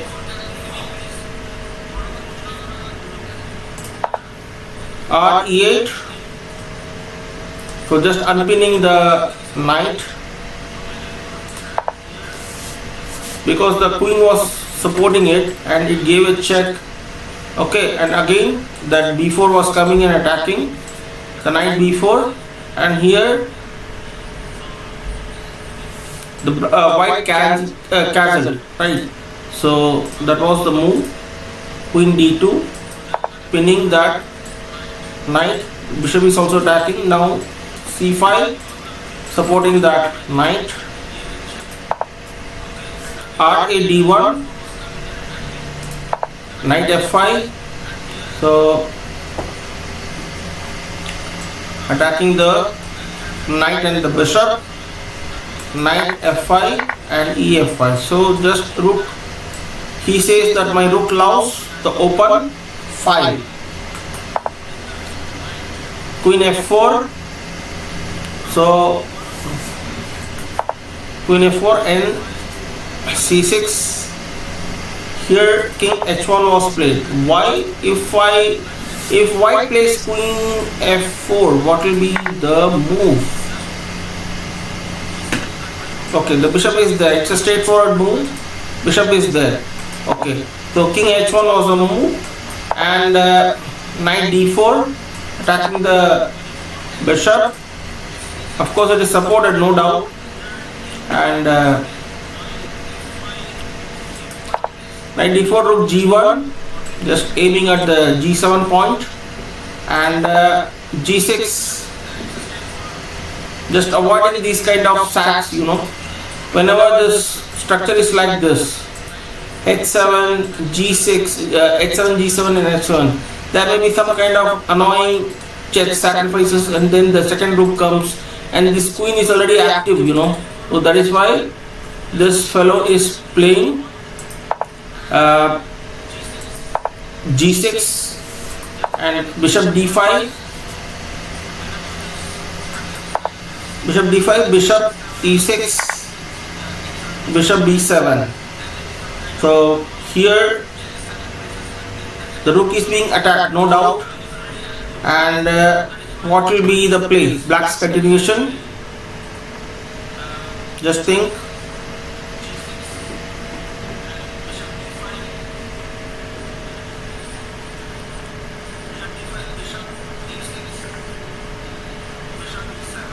So what will be the best continuation for black?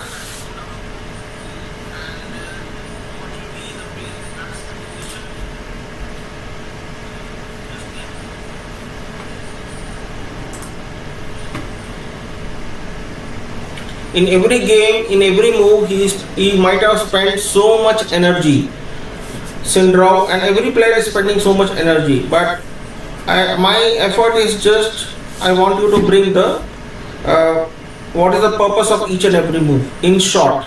So that is what I am trying and streaming the games. Vishy Anand says NO2. What is that NO2? Nitric oxide. What is that?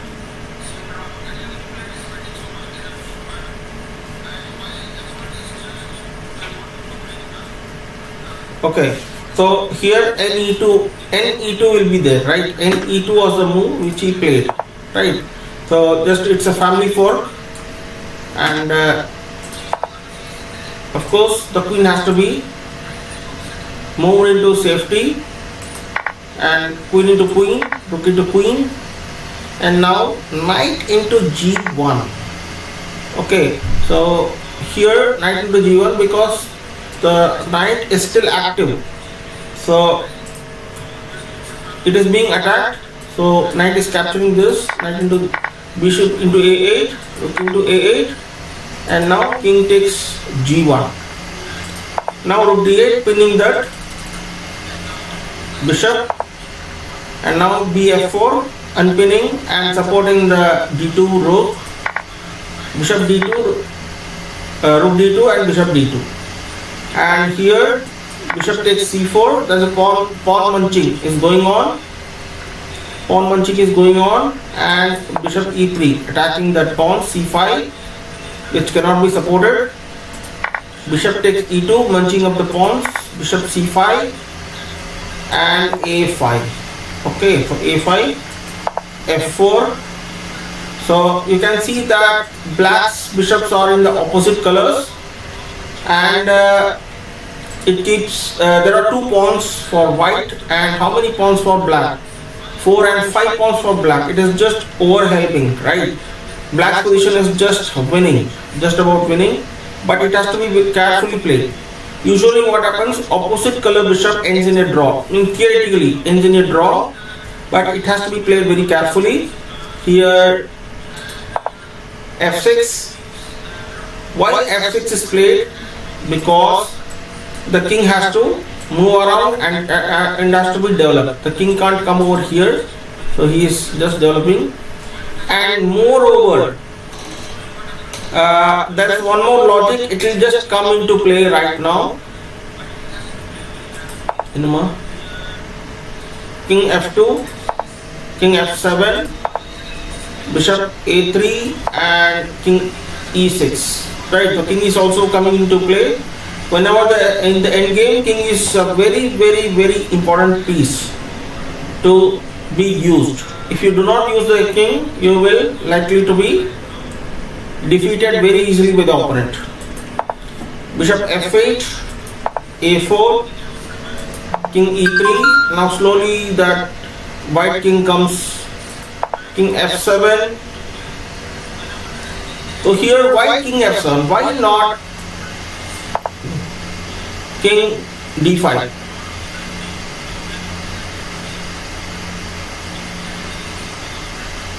King D5 is also good, right?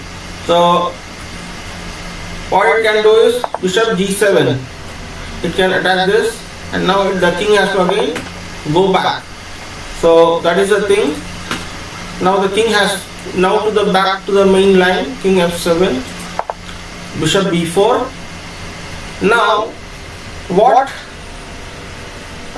Sindarov has found out that, see, this pawn has no progress, A4 pawn has no progress, and moreover the promotion square is black, and black's black square is very strong because of the dark square bishop. Now he will create, he is likely to create a post pawn on the king side, so that this bishop, this is the promotion square h1, and it will bring some fruit to Sindarov. So h6, king f2, g5, okay, king g3, bishop d5, the pawn is dropped, a4 pawn is dropped, bishop e4, bishop c1, okay, and now g takes h4, king takes h4 of course, and now bishop f3. So now bishop f3 is, why bishop f3 is played? Can anyone tell me why bishop f3 is very very important move? Why it is played? It looks like it is a very simple move. Why it is played?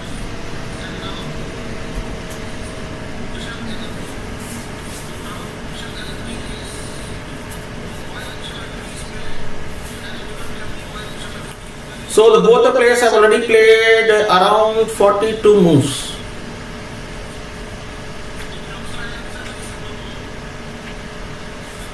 Stopping, Rohit Verma. Rohit Verma is very very active. Okay, good. Stopping king h5, very nice answer. Okay, stopping the king to come here and hit this h6 pawn. So bishop f3 here. White resigns, Nakamura resigns. So this is a very very simple and instructive endgame, opposite color bishop endgame, and of course this king will come slowly and this will be pushed, and this bishop is just tied up on the queen side. It cannot devote time, okay, it cannot leave this diagonal actually, c1 a3 diagonal, and this king and the bishop is sufficient to get this pawn promoted. So here after bishop f3, Nakamura resigned. So any instructive any learning you got, you can share with me again. Again, to repeat the same thing, I am just grateful to all of you who have joined the stream, and request you to like, share and subscribe the stream, and learn something. You can contribute to the stream by adding your questions, and I will try to answer every question of you.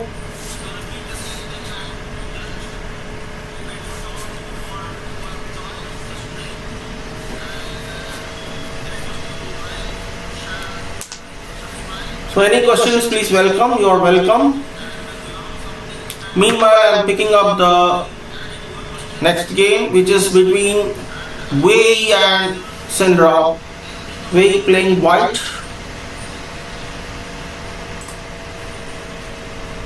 I am switching over to the next one.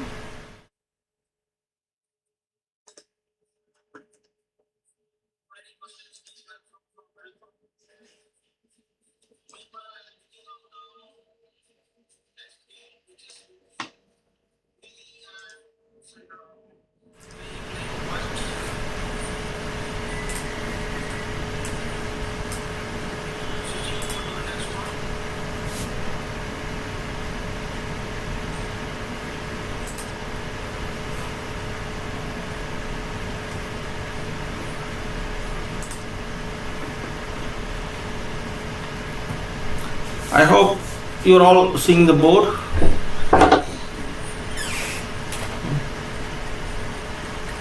Sorry.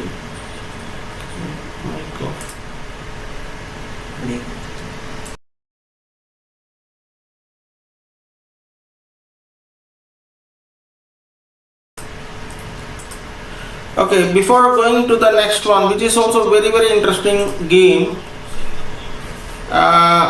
here Sindarov tackles Wei Yi, who is also a very very strong player. We will take some 5 minutes break, okay, and have something to refuel ourselves. And meanwhile your questions are welcome, and any questions are welcome. Don't hesitate to ask any questions. Okay, so I will try to answer everything, each and everything. And of course, like my channel, subscribe and share it. Okay, so 5 minutes break, will be coming back, joining back.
Yeah, welcome back.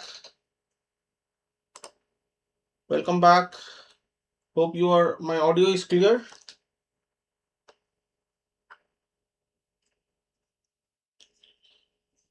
Thank you for allowing me 5 minutes so that, yeah, okay.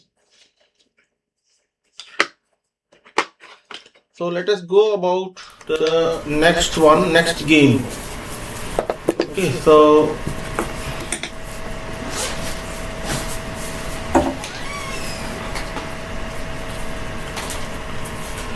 next game is between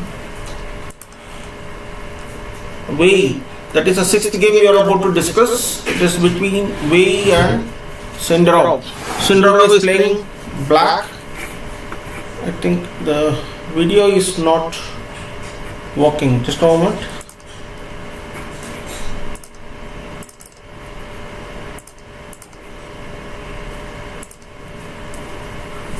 Okay. Yeah, I think now it's working.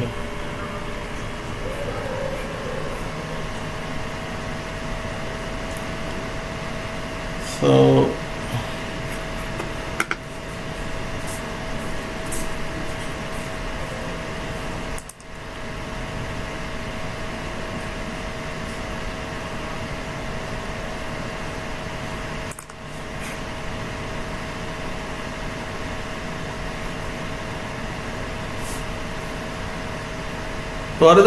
update ಆರ್ದ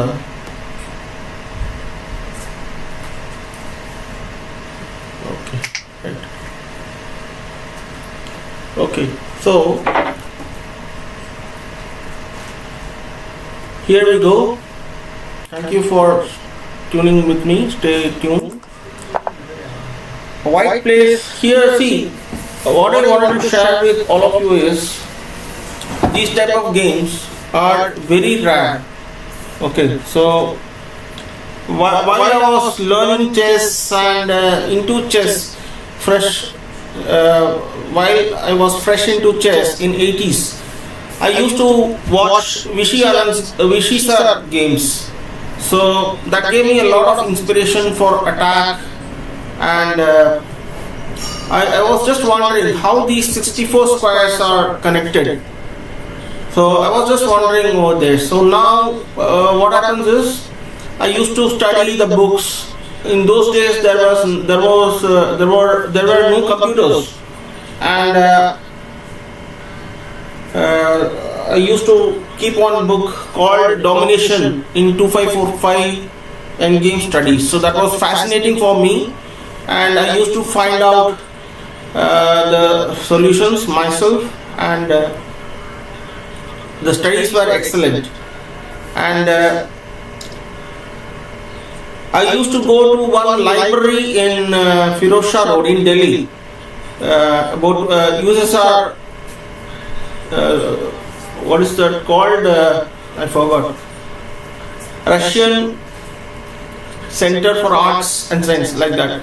So in that first square, in the first floor, the academy was there, and in the second floor the library was there. So I used to go there, visit there, and some books were in Russians. So I used to pick up those books And even though I don't know Russian language, I used to study the diagram and find out the find out the solution. So that fascinated me a lot. Okay, so that apart, we come back to the game. And e4, e5, nc3, nc6, bishop c4. This is called the max slange defense of Vienna game. Knight f6, d3, knight a5, attacking the attacking the bishop. Wei Yi gives away the bishop. D takes c4, bishop c5.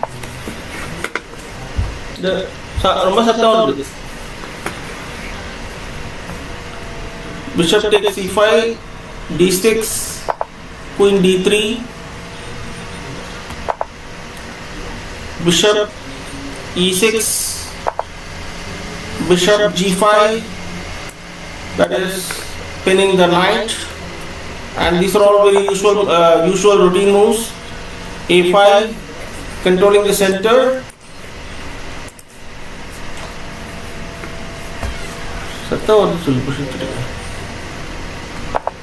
Knight d5, c6, just kicking over the knight. But here Sindarov doesn't mind doubling the pawns. So that is a great thing. Knight f6, gf6, and bishop h4. So this is the position we are getting. It is equally position only. And rg8. He likes open files, no doubt. Everybody likes open files. O-O, a4. So is just, what do you say, that these positions are saturated, right? So the bishop is there, bishop is from the right place, queen is okay, and now it is on the right place. So he is just capturing the space on b3. White plays b4, of course. A takes b3 and c takes b3. That is the usual move. B g4, and here b4 was played, attacking the c5 bishop. B takes f3, queen is there to take care. B d4. So this move was just to take care of this square. He has eliminated, the Sindarov has eliminated the f3 knight, so that the bishop takes care of the d4 square and bf6. This is the pawn that is Sindarov is giving away. Queen d7. So he doesn't mind giving away that pawn because he thinks that pawn is not significant. R a d1. Queen e6, attacking the c4 pawn. Attacking the c4 pawn, and now here h3 played, and now here played black played Sindarov, captured that c4 pawn, and rook d3. Here the till now the position is very clear, and the, what do you say, it is equalish, we can say. Okay, and 3 plus 3, 6 pawns are there. And here 3 plus 3, 6 pawns are there. Pawns are equal and pieces are equal. Again, queen has done the job, getting back to its place. So these are all the moves which takes a lot of effort and think. So my job is over, I am coming back. And rook f d1, just putting pressure on the d4 bishop. Of course, the question is whether he will take or not. That is the question. I am actually this candidate match. What I am getting to know is Wei is not that type of player here, and he is playing very passively. So that is the thing happening in this candidates match.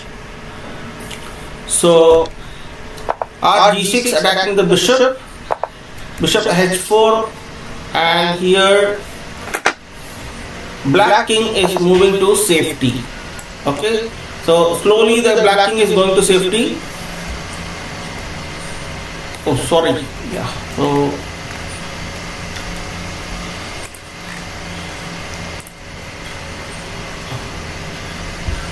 we have seen this. We have seen this. Okay, rd1 and rg6. Okay, bh4 and king f8. So sorry to मेरा हाथ लग गया था, इधर उधर लग गया था, तो just a moment. So here we go, queen h4, h5, that is the move played, king g8 and king h1. Slowly the things are just to support this one also. Here black played c5, f4. Here actually this is a premature move.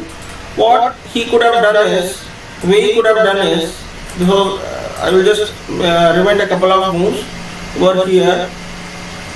Here r into d4 was also possible. So this was the thing Wei Yi missed.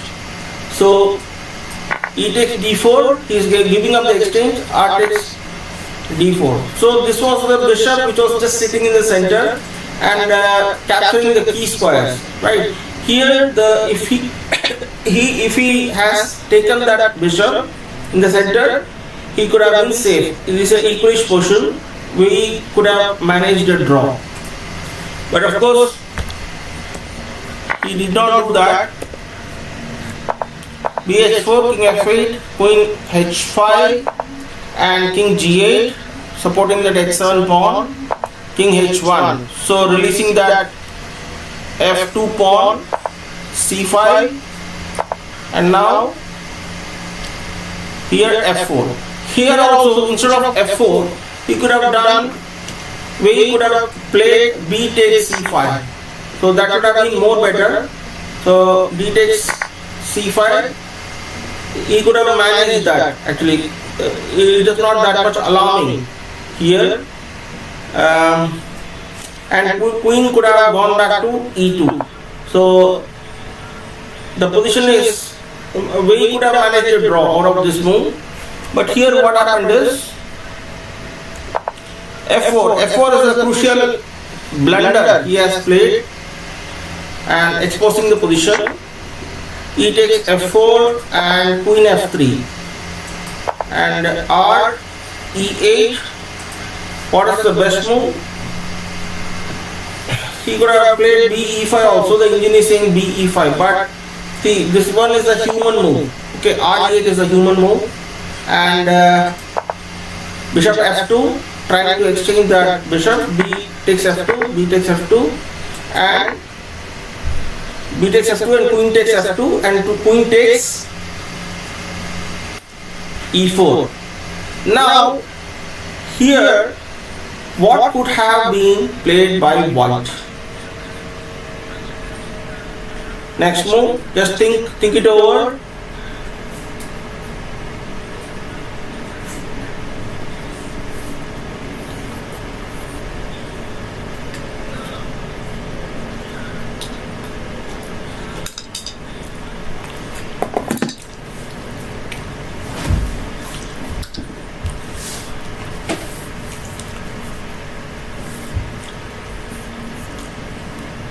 It's a tricky position.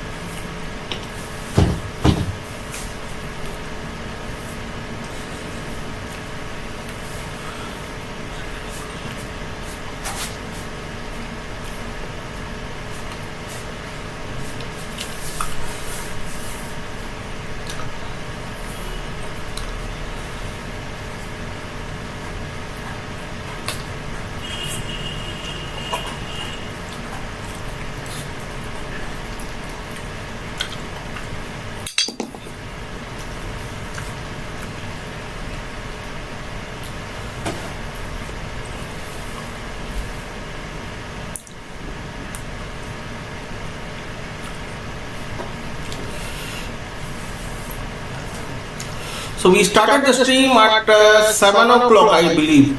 So it is now 9:30. It is close to 2.5 hours. And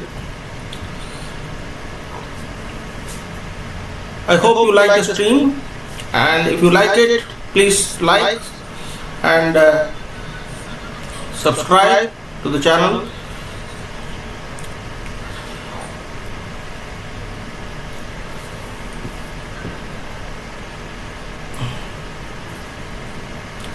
Yeah, any clue? What could have been played by white to save the game, to keep it in the equalish position?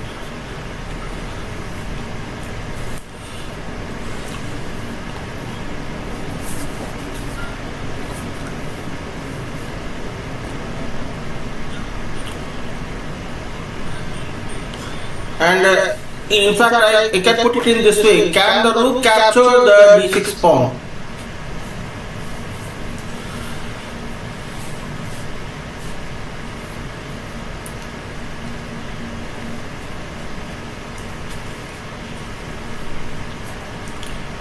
Rook into d6, okay. Vishy Anand says rook into d6, okay. What if rook into d6 then?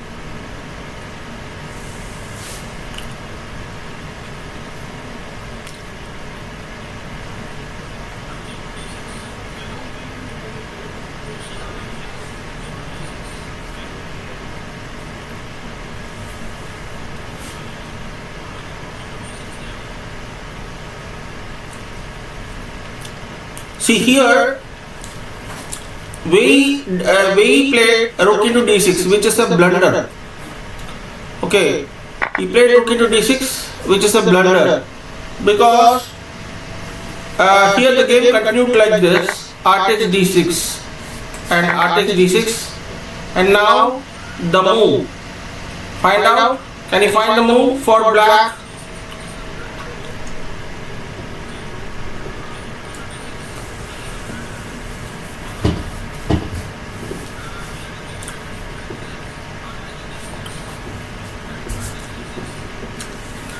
No guys, f3 is not coming right now. Okay, so can you find here? If you play f3, what happens is just d takes f3. Okay, that is equal game.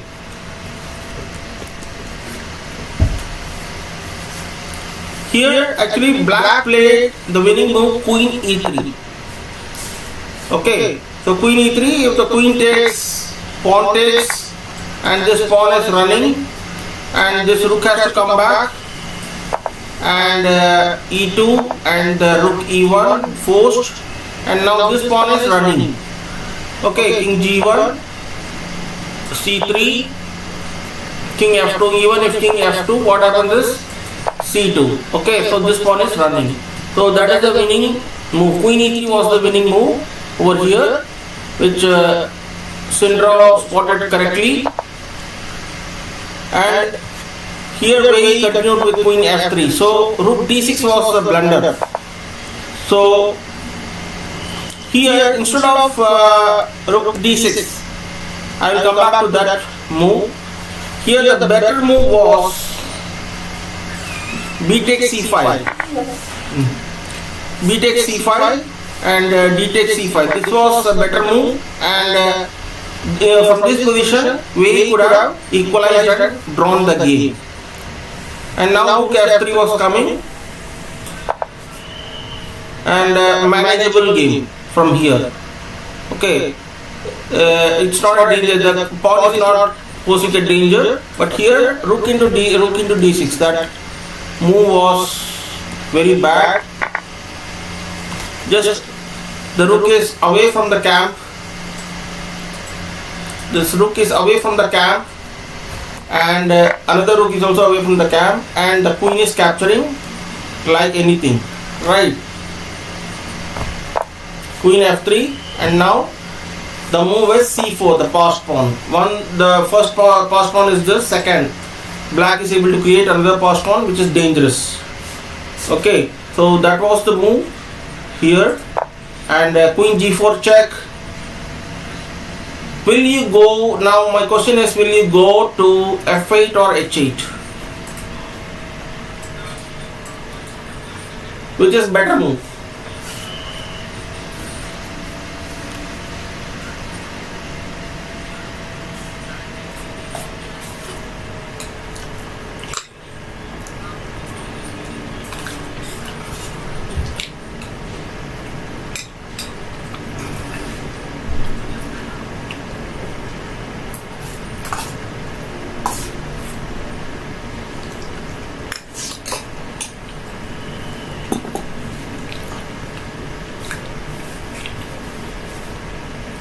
Yeah.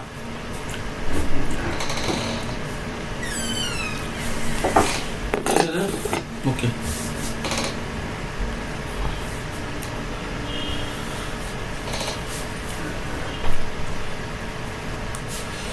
Will the king go to, black king go to h8 or f8?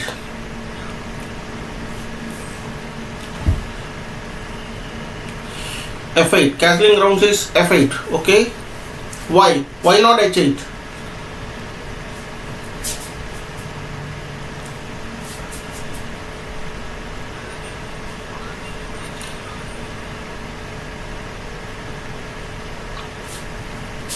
So the king goes to h8.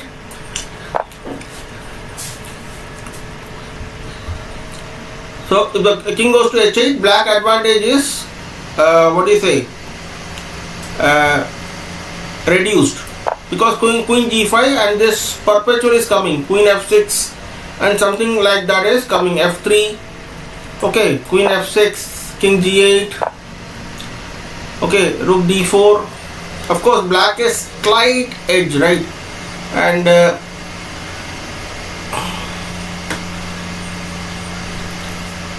now here, of course, black has edge, no doubt. But king f8 is the correct move over here, which he played. Sindarov played, and rd1 going back to the back rank. Now c3 comes. Queen g5, just trying to create that queen h6 check. Queen h6 check. What happens if the white plays, let us say, if black plays c2?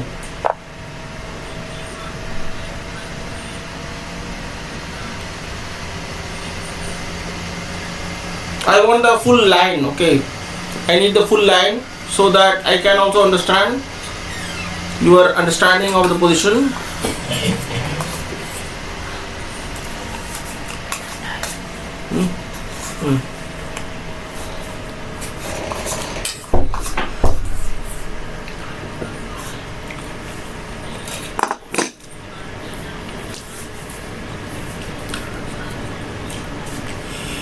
All those who have just joined now,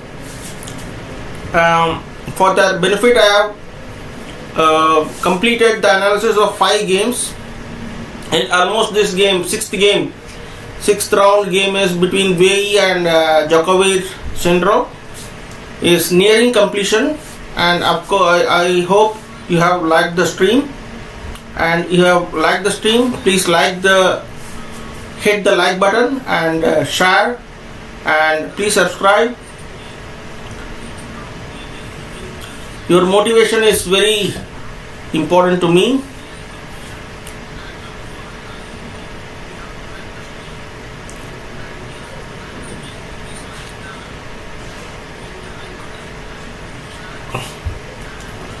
Yeah, if black plays c2, which we normally play in our games, threatening the rook and promotion, what will be the result of the game? Just tell me. I don't want any moves. What will be the result of the game?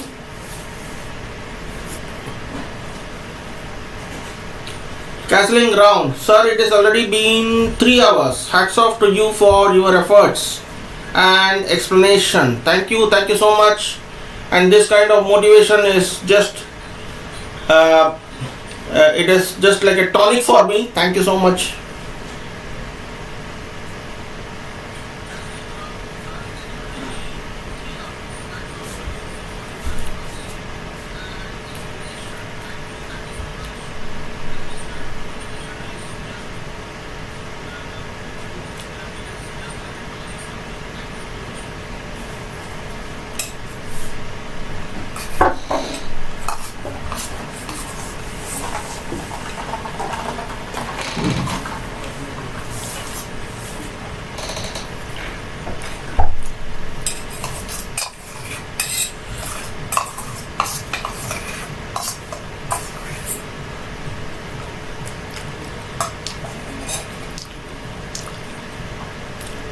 those who have missed the streaming of the first 5 games and this game can watch my channel, and the recording will be there.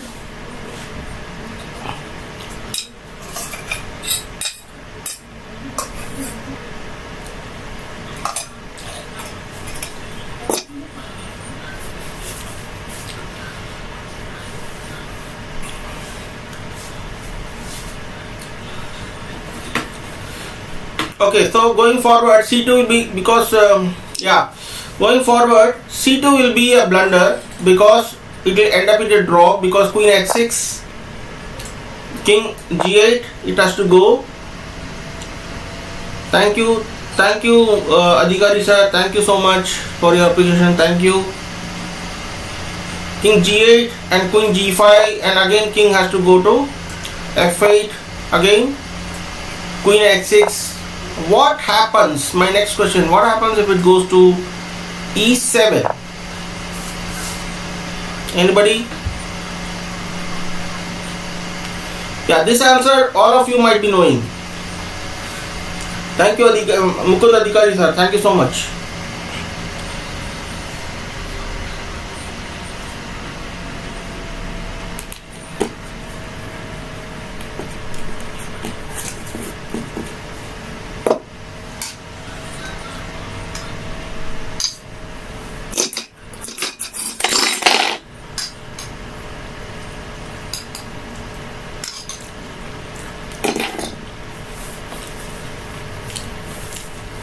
Yeah, so 3 stars for Rohit Verma, very good. Queen d6 hash, he has found out. So either it's a draw or an hash. So c2 is a blunder. So very good, very nice. So इसका मतलब है मैं ठीक वो कर रहा हूँ. Here what happens is king here, queen g5, f3 was the move played. Brilliant move was played, and this move f3 requires very great, what do you say, he's playing so quick, you know. Sindarov is playing so quick. He saves on the clock and put Wei Yi on the clock time pressure. So in that quick time he has found out the correct move, f3. Why f3 is good move is it is preventing that white to play queen h6. Okay, so opening up the diagonal, so inviting for an exchange. So this is the best move, and here queen into e3 and rook into e3 was played. Here white resigned the game because there is nothing in the game. R into e3 and R into you can play simply c2. Okay, rc1 is the move now, only move, there is nothing in the game left. re2, and if you play king g1, then rd2, and this comes king eu f1, then this comes, right? So the rook has to take rook into d1 and c1 into d1. You can promote a queen and black wins very easily. So this is how Sindarov, again another gem from Sindarov games I wanted to share with you. Now we go to the next game. Sindarov Djokovic Sindarov versus Anish Giri. Give me a few seconds while I switch over the game.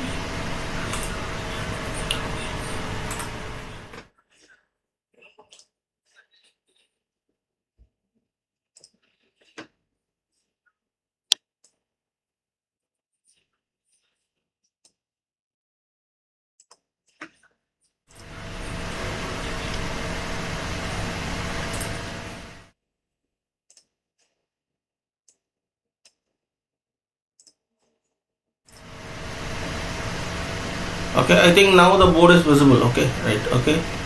So yeah, so we have analyzed 6 games, 4 to go.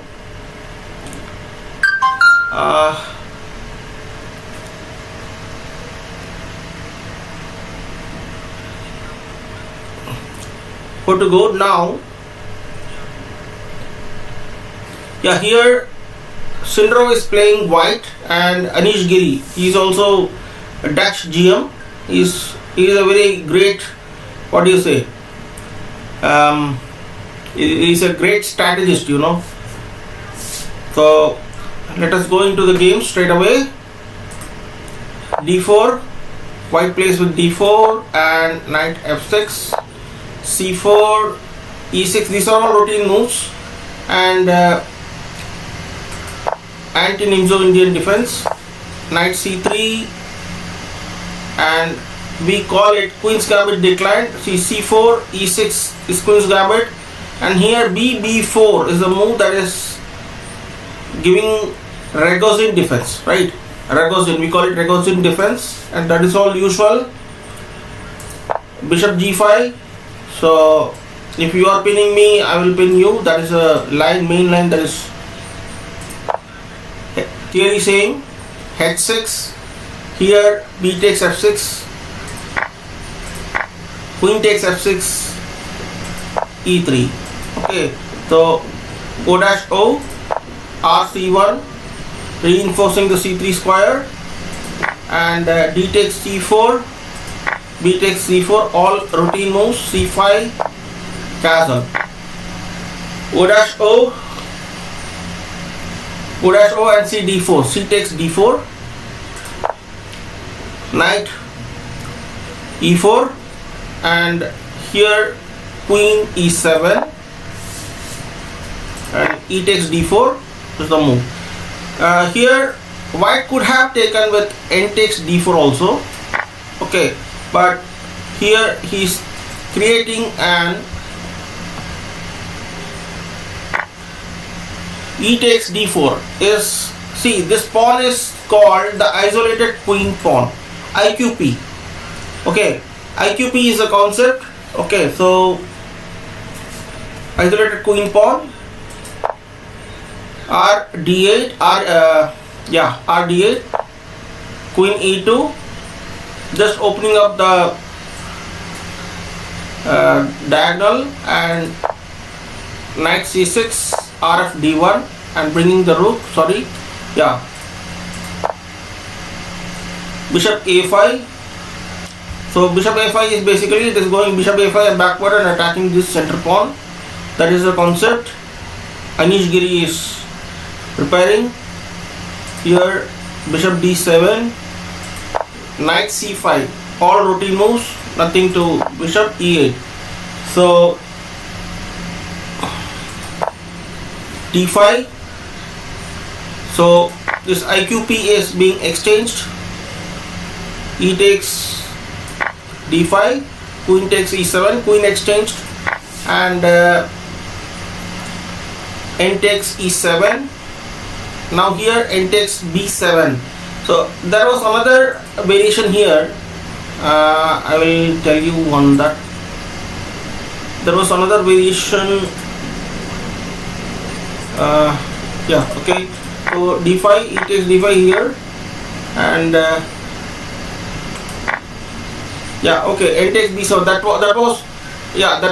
This is the main line that has happened. N takes B7, RD B8. Now knight takes A5. So here actually white could have done bishop A6. That is the engine move that is telling. But here B6 is coming, safeguarding the one, and there are a lot of this is not the way black wanted. Okay, so this is not the way black wanted. So RDB8, knight takes A5, bishop captured, and R takes B5, rook captured. So basically what happens is white is capturing the bishop and black is capturing its bishop, long range piece. And NB3 A5. Okay, NB3 A5, and just trying to threaten that knight and take that, chop off that B2 pawn. So RD2, just preparing that B2 pawn support, and ND4, RB7, H3, when everything is in place, all the pieces are in place, this is the way white gives away the square. This is called the flight square for the king. It escapes, so that if there is any back rank check, it can just escape. So that is called the flight square. b3, safeguarding the king, pawn, b2 pawn, a takes b3, a takes b3, f6. So g4, h5, and e1 was played, and h takes g4, h takes g4. Okay, so n g6. Now here white plays f3 so that the king comes up and plays some role because the queens are out. N e5, king f2, and now here 30 moves are done. g5, black plays. Here 30 moves are done and still the position is equal. And white plays n d3, inviting for the exchange.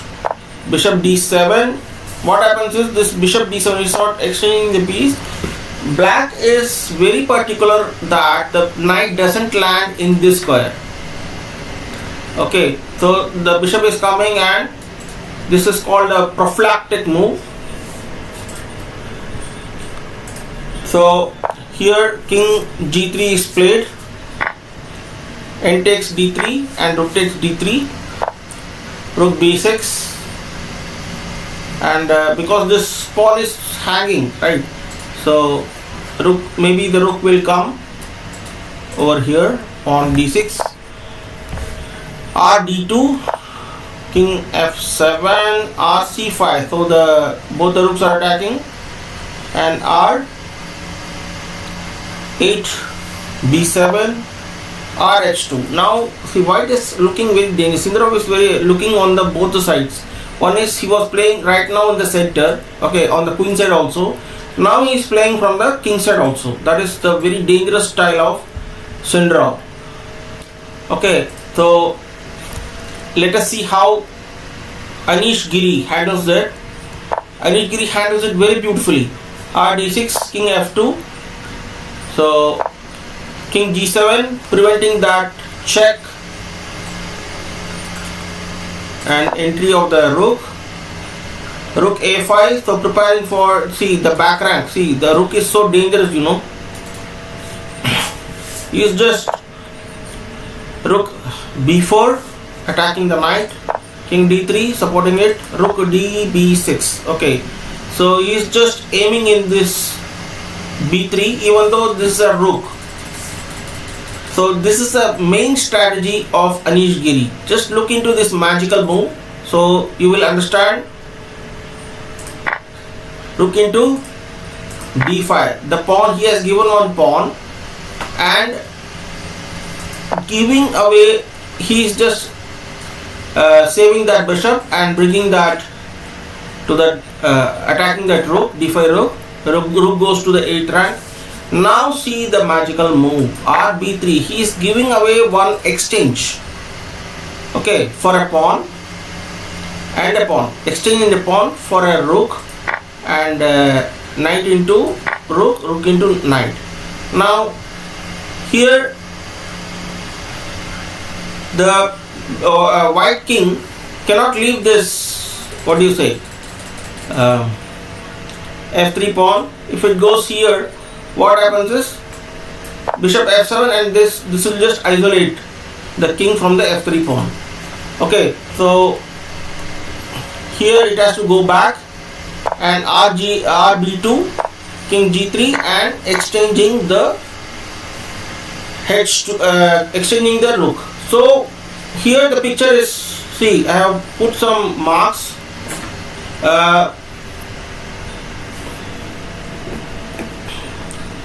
Just I will give you 1 minute to just study this position. It's a very, very interesting position. Who can comment on this? Any observation from this? You can share it with me on the chat.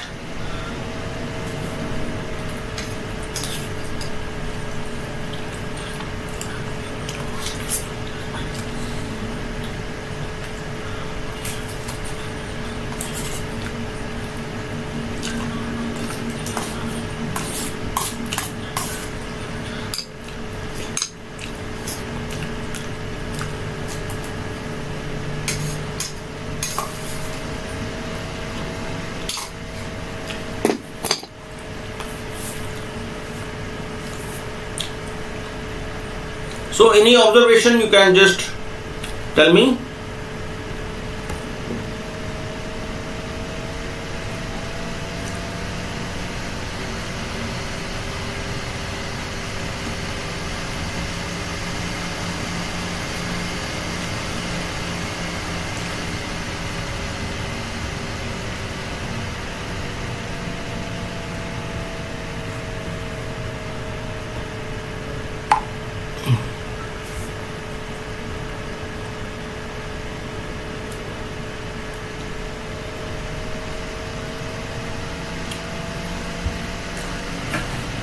So castling around says white is winning. Okay, but this is a winning position. But dear, castling around, winning position is not sufficient for a win. Win takes conversion, right? To win a point, one full point, we need conversion of the winning position. So that is why chess is being played all around the world. Okay, so how it is winning, can anybody explain to me? I have given a lot of hint on the board.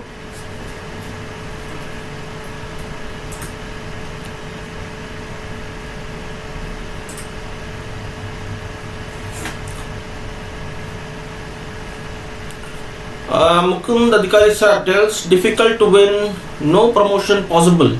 Okay, how? That is what I am asking. How?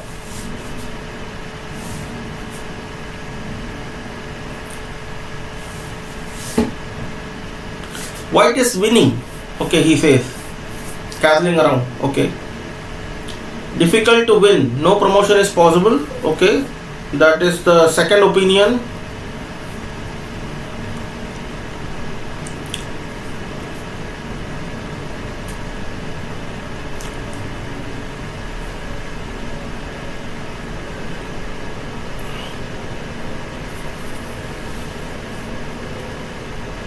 So I have given some blue circles and orange circles.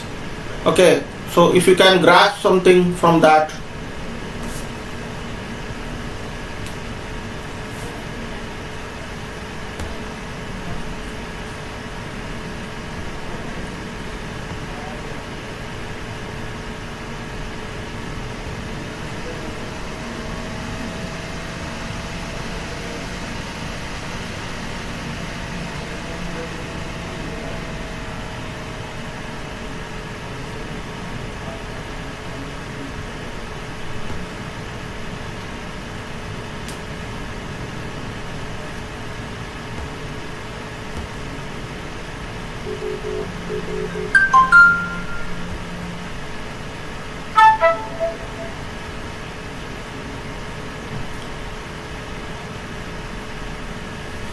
Okay, so no progress. Okay, right. So I'll just go forward and explain to you. The blue circle is called the fortress.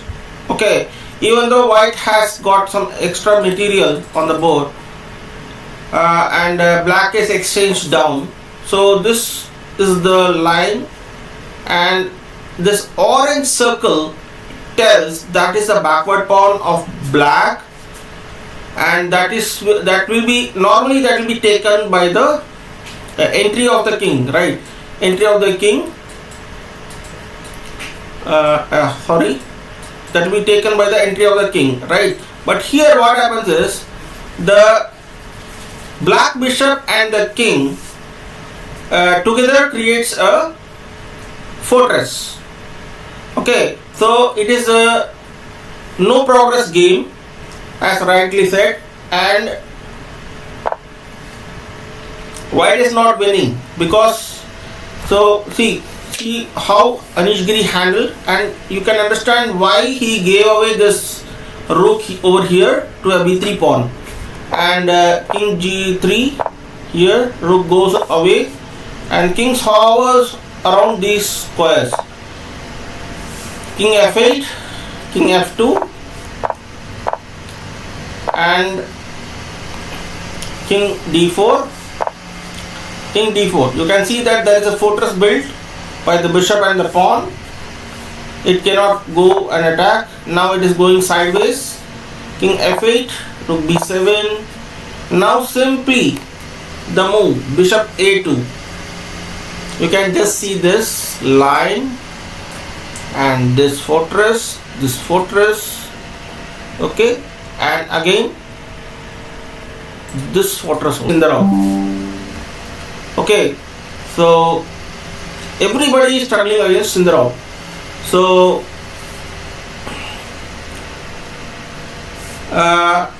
Gukesh is also, see, Gukesh has become world champion because of something, right? He also plays, he's also a great player, right? So he also handles pressure very great, in a great method, and plays great chess. That is why he has reached so much pinnacle of chess. So we cannot underrate anybody, but it will be a great clash. That is what I am expecting. Okay, exciting chess, because Sindarov is playing new lines, and it's very great.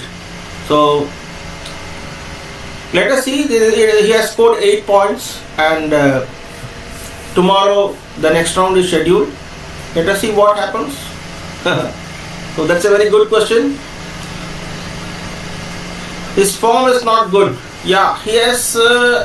He's playing Menorca. He's playing at Menorca, Gukesh, Domaraju Gukesh, and his form is not that much good because Nihal Sarin just beat him.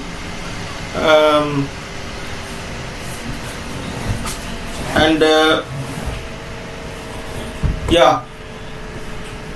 So anyway, that depends on that particular day, that you can generalize that form is not great, and okay, on that particular day who plays well, that is the thing. We cannot actually assume that if somebody is playing good on that particular day, he may be playing how, you cannot tell. So that is the thing, and okay, let us wait and watch what happens. So in that women's section also, we have got Vaishali Ramesh Babu, and she is the leader in that women's section, and she has yesterday I think she has beaten Zhu Jenner, I think, yeah. So she has also beaten Divya Deshmukh, and let us see. She's also playing very great, and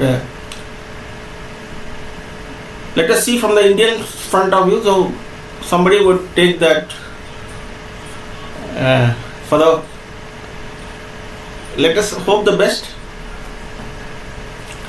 and challenge that Zhu Wenjun, world champion, from the Indian side, and hopefully win the thing, also win the World Chess Championship also in the women's section also. Let us hope the best.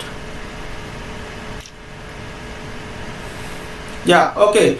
So bishop a2, you can see the fortress around here. That e7 is a very crucial square, and rook c7, bishop b3, just moving around the same diagonal, and king d6, again the same fortress, rook c2, and he is trying to attack the bishop b2, rb2, attacking both the a2 and the b3. Now you can see that the bishop can go to c4. There is one square in the diagonal which is safe, and rook b4, again bishop a2, nothing to worry, and rook b5, king f7. So when you are moving away, when you are attacking the rook, and then when the rook is busy, the king comes to f7, and rook b7 again goes to f8, taking care of this e7. That is called the fortress. As I have said, rook b2, bishop c4. Now again he is trying to push these things. Let us see what happens. He has changed Sindarov has changed the strategy now. Let us see how. Bishop b3, again rf1. Now no matter, he is not, Anish Giri is great strategist. Bishop c4, rook a1, bishop b3. No worries about this check, because he will just come and he will not leave that e7 square. Okay, so r a3, bishop c4, no worries, ra5, king f7, ra7 check, king f8, king d7, king f7, no matter, rook c7 attacking the bishop, bishop b3 remaining on the same line, rc5, bishop e6 check. No, when the king comes here, just Anish is saying go back, right? King c6, now bishop b3, the job has been done. Now rook comes to f5, bishop f6 attacking the rook. Now white comes to d6. So what will black play here? That is the question.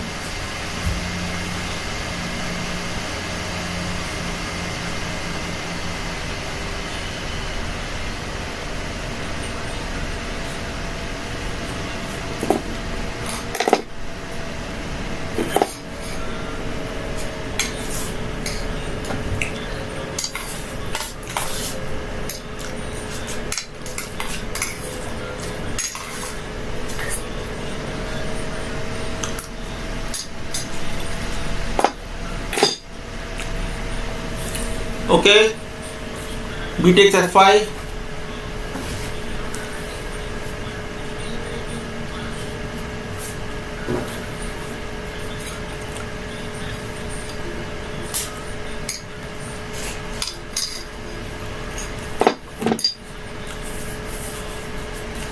Castling around says b takes f5. Okay.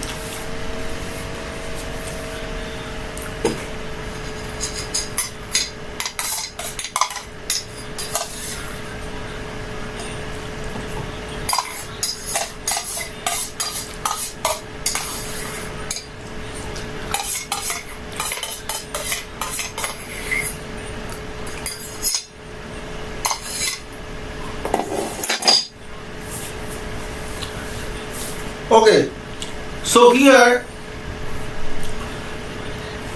this is a small trap set by Sindarov. B takes f5 is a blunder. Okay, B takes f5 is a blunder because G takes f5 and kings goes back and leaves this square, e6 square, and you cannot save the backward pawn. King g7, and now this is outflanking, right? This is called outflanking. And now this king blacking has to leave that f6 pawn, and now this pawn falls, and now this g5 pawn also falls, and white wins over here. So b takes f5 is a small trap set by Sindarov, but Anish is a master in these endgames. So and king d6, and now simply he withdraw the rook to b3.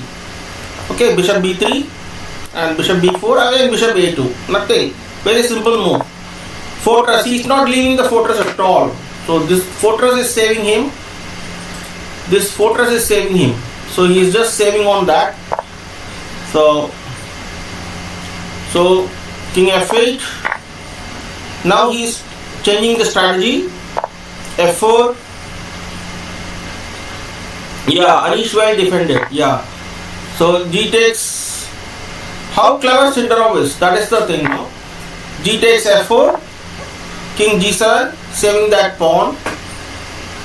Now this is C. You can see that this pawn is on black square, and bishop is on white diagonal bishop. So let us see what happens here. Attacking the pawn, he cannot forward also, right? Now here what happens is he beautifully saved. He cannot save that pawn, but he can certainly counter attack. K g6, rook f6, and now kg5. Now this pawn cannot be saved by white. Okay, so of course he plays rf2 attacking the bishop, bishop g3, bishop b3 sorry, and rook g2. Okay, now beautifully bishop d1, excellent move to attack the pawn. Okay, and then king d6, bishop g4. So the danger is gone. Theoretically what happens is rook versus bishop is a draw, but you need to know the theory. What happens? In which corner the king will be safe. So that is the thing you need to know. So here white played king e5, king h5. Here actually Sindarov played r-g4 and it was drawn. The game was drawn. But what happens if Sindarov doesn't go for this r-g4? What will you play? Suppose, let us say king f6. Okay. So what will you play? The king has to be taken to a safe place. Okay. So king bishop d1. Okay, so let us say king f5. What happens is you need to just go out of the opposition so that you escape the checkmate. So king f6, no worries. King h7, no worries. Okay, so this is the right corner for the black king. So here king f7. Whenever this comes, right, these two squares are very important squares for the white. You should not let it happen. So bishop b3 check. भाई कह दो हट जाओ यहाँ से, ठीक है? तो just हटना पड़ेगा इसको, और it will not be a draw. Whenever the bishop comes on white, so just give it a check. That's all. So this is the position, and let us go to the next one. Okay.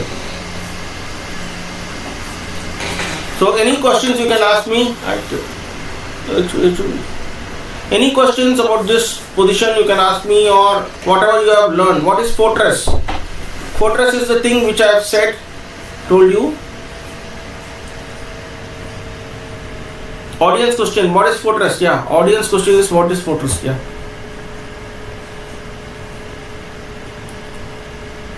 Anish, well defended.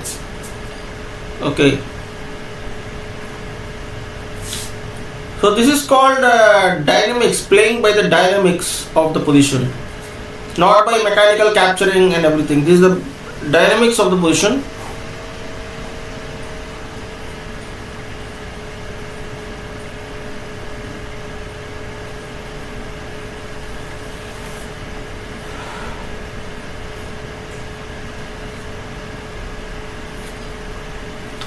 So any question, what is fortress? Can anyone explain?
Okay, so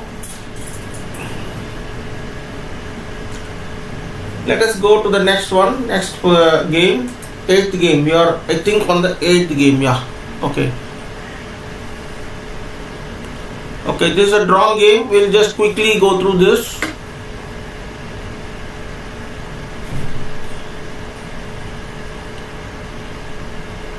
It is played, white is Esipenko and black is Sindarov. C4, E6, that is the English opening. And G3, D5, Bishop G2, Knight F6, Knight F3. These are all regular openings, regular opening moves. And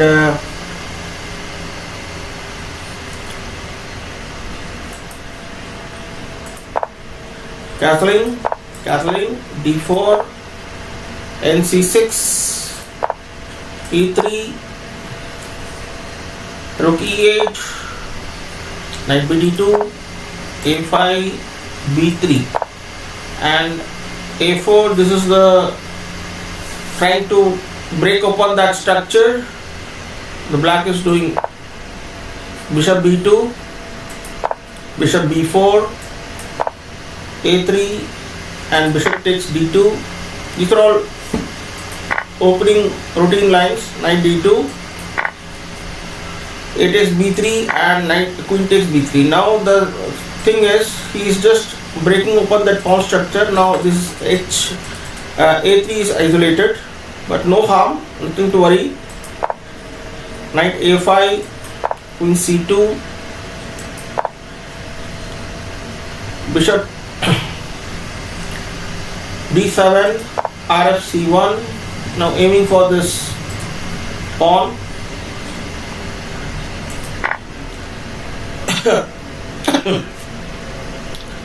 D takes C4 and Knight takes D4, and B C6. Okay, so just guarding this and inverting the exchange so that the knight comes back. Knight takes A5. Now Bishop takes G2. Okay, so Bishop takes G2. Now after King G2, what will you play? That is the question. After King G2, white plays King G2.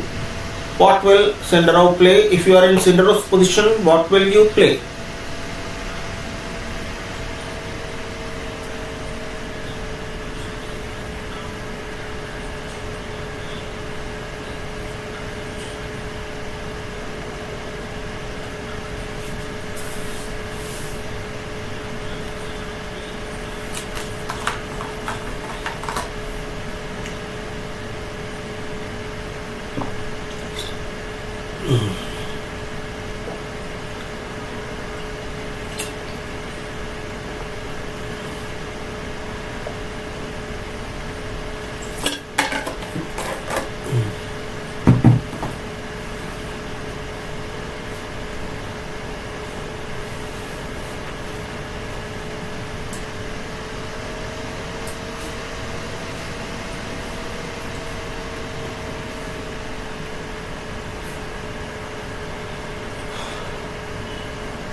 Yeah, cancelling around says Queen D5.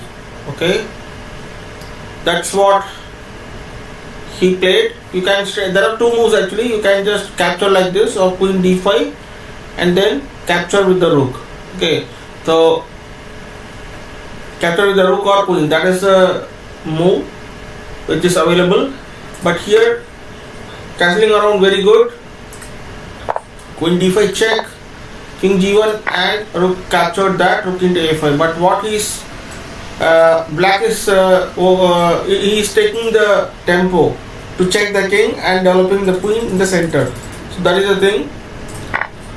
Queen C7 is also giving away the pawn.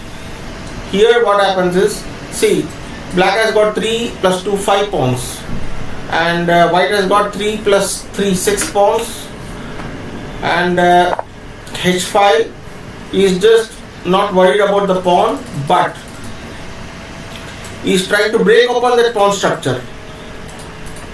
So let us see what happens, how he defends, white defends. Queen E5, Queen D8. White wants to just exchange the queens.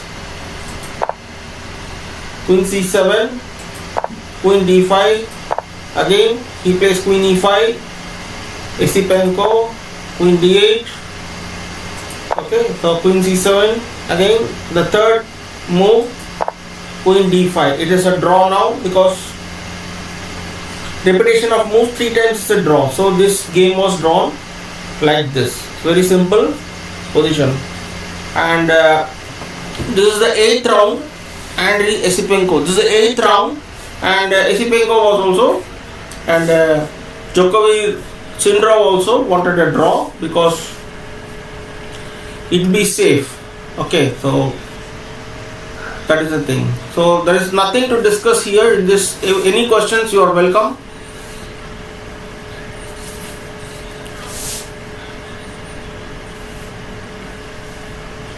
First game, the first round was very good between these two peoples.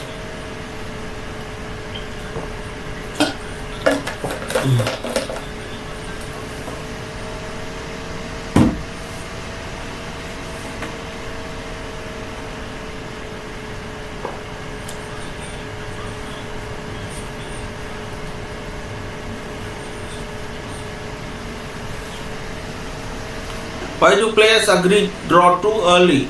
That depends on the position also, and under the rule FIDE rules, arbiter says it can be drawn. Okay, so mandatory according to the rules. What happens is if the players agree, it can be a drawn on repetition of moves. But if there is no repetition of moves, there is no valid reason for a draw. Under 30 moves rules, they cannot draw the position. So some rules are there to just check the draw is genuine or not.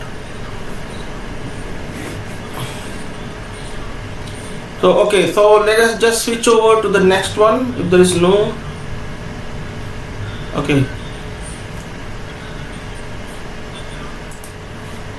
So just give me a few seconds so that I can switch over to the next one. Okay, this is the 9th round coming up for you between Bluebaum Matthias Bluebaum and Sindarov.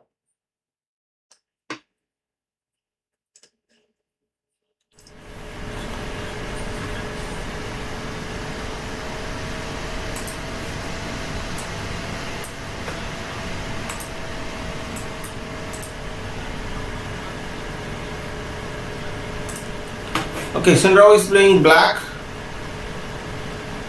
and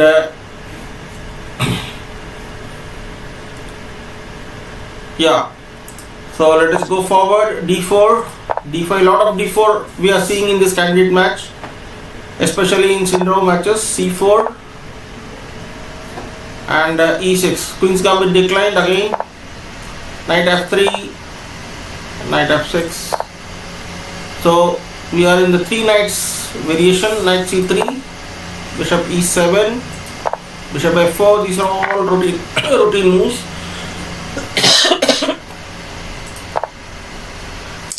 E4, B5. Knight takes B5. He is just giving away that pawn for an attack. Okay, for space. B4, Bishop D2, Bishop takes D2, Knight takes D2. Okay, O', black is, and he is giving the second pawn, right? So 4 plus 2 6, 3 plus 2 5, 5 plus 2 7. So 2 pawns have been given by Sindarov. See the fearlessness. Okay, so what happens is अगर हमें एक pawn भी चले जाता है game में तो हम वो हो जाते हैं, मतलब कि यार एक पॉन चला गया ना, माइंड में बैठ जाता है. मगर Sindarov he is just playing fearlessly. So A6, Knight C3 back to the square, and now Queen D4. So here the catch comes, recovering that pawn. Now Queen E2, Bishop B7, still attacking that pawn. O, queen b6. So because it has to go out of that rook file, so queen b6, and keep an eye on the b2, f4, knight d7, knight b d7, knight b d7, g4. So now think, what can black play? Just think out.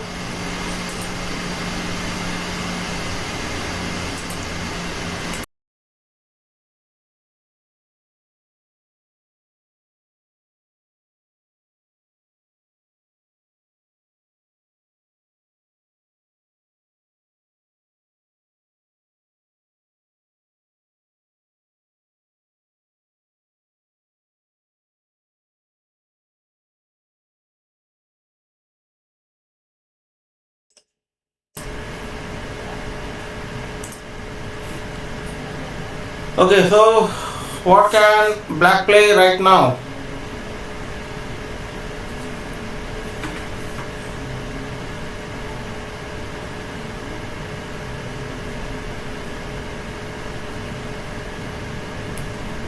Okay मेरे ख्याल से सब को नींद आ गई है मेरे ख्याल से, है ना? ठीक है, तो इस गेम के बाद क्या करते हैं, we will stop here because already it is 10:30. Okay, it is we started 7 3.5 hours we have already discussed. Okay, so last game between Sindarov and Praggnanandhaa, there is only one game left. I will make video in my channel and put it for you. Okay, don't worry, and you can post as many doubts over there and I will try to answer. Okay,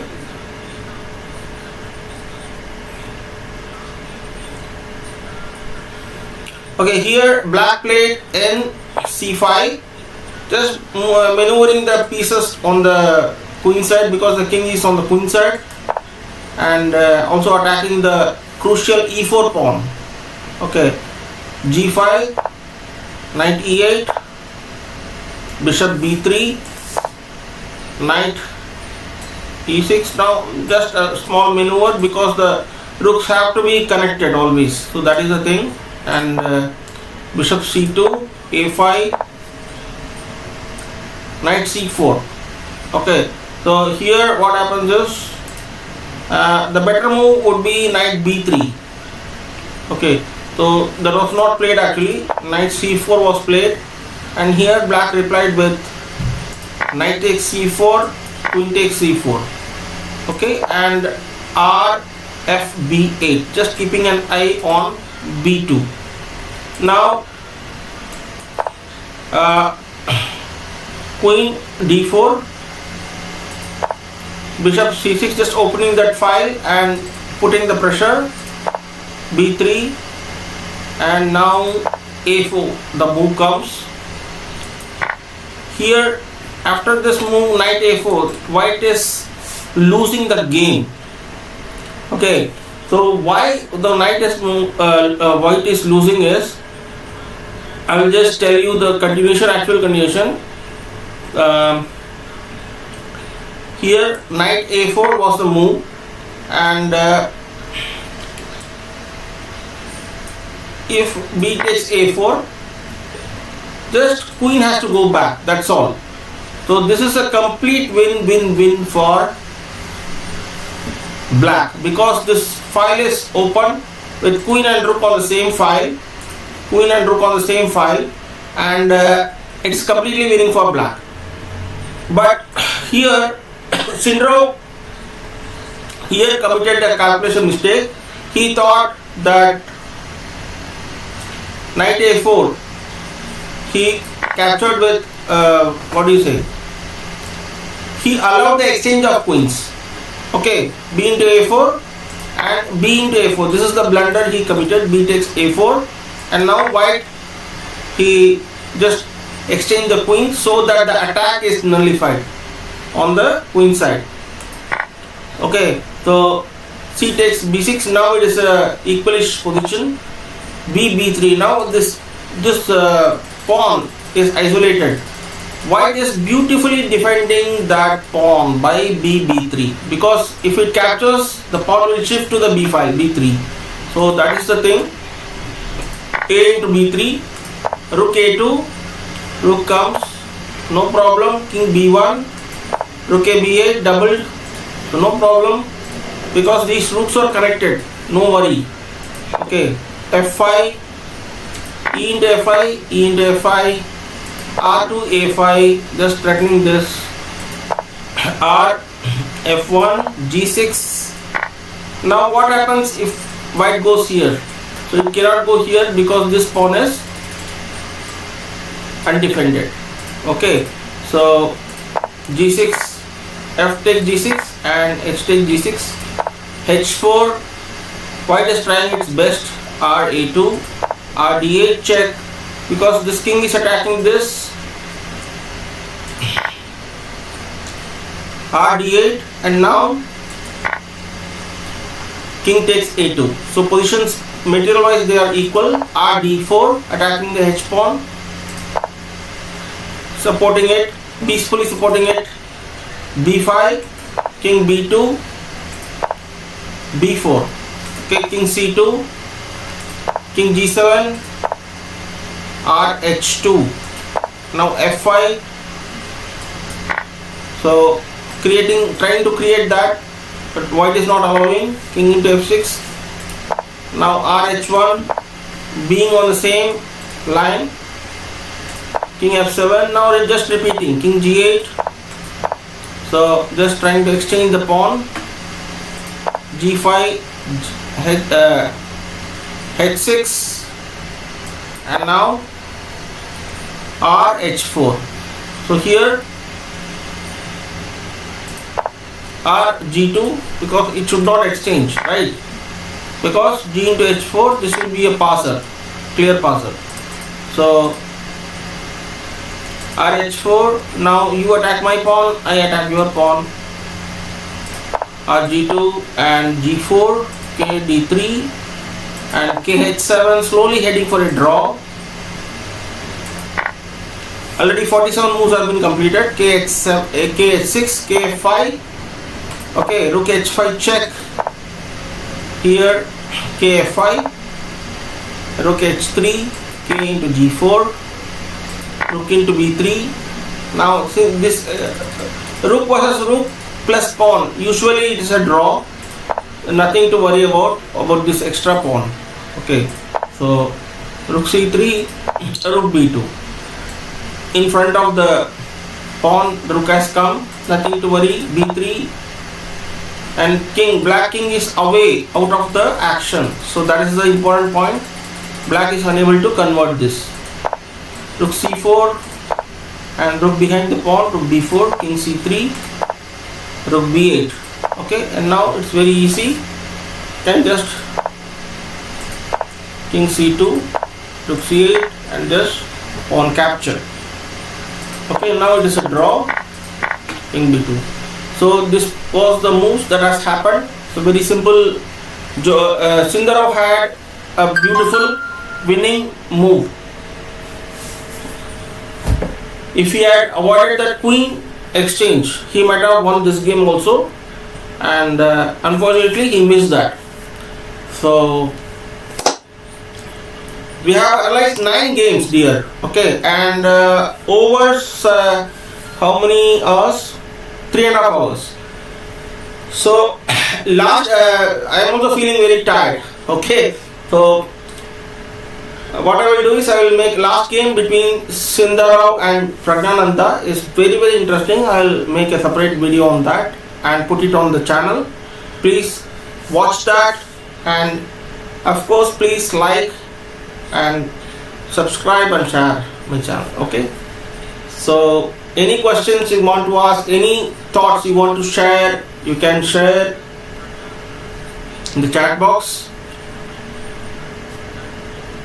Yeah, Sindarov should have won this game. Yeah, correct. But of course, this high level games, so any questions, any thoughts?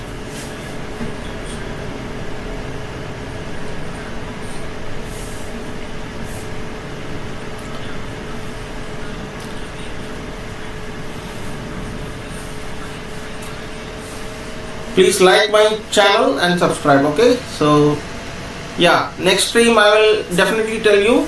Okay, I will circulate in the WhatsApp and also this Facebook. Okay, Rohit Verma. So I'll put an please suggest a topic in the channel, in my channel, Giri Chess Academy channel, and I will work on that. Okay, the topic for the next stream. Okay, so good night, friends, and take rest and take care. Okay, so bye bye and take care.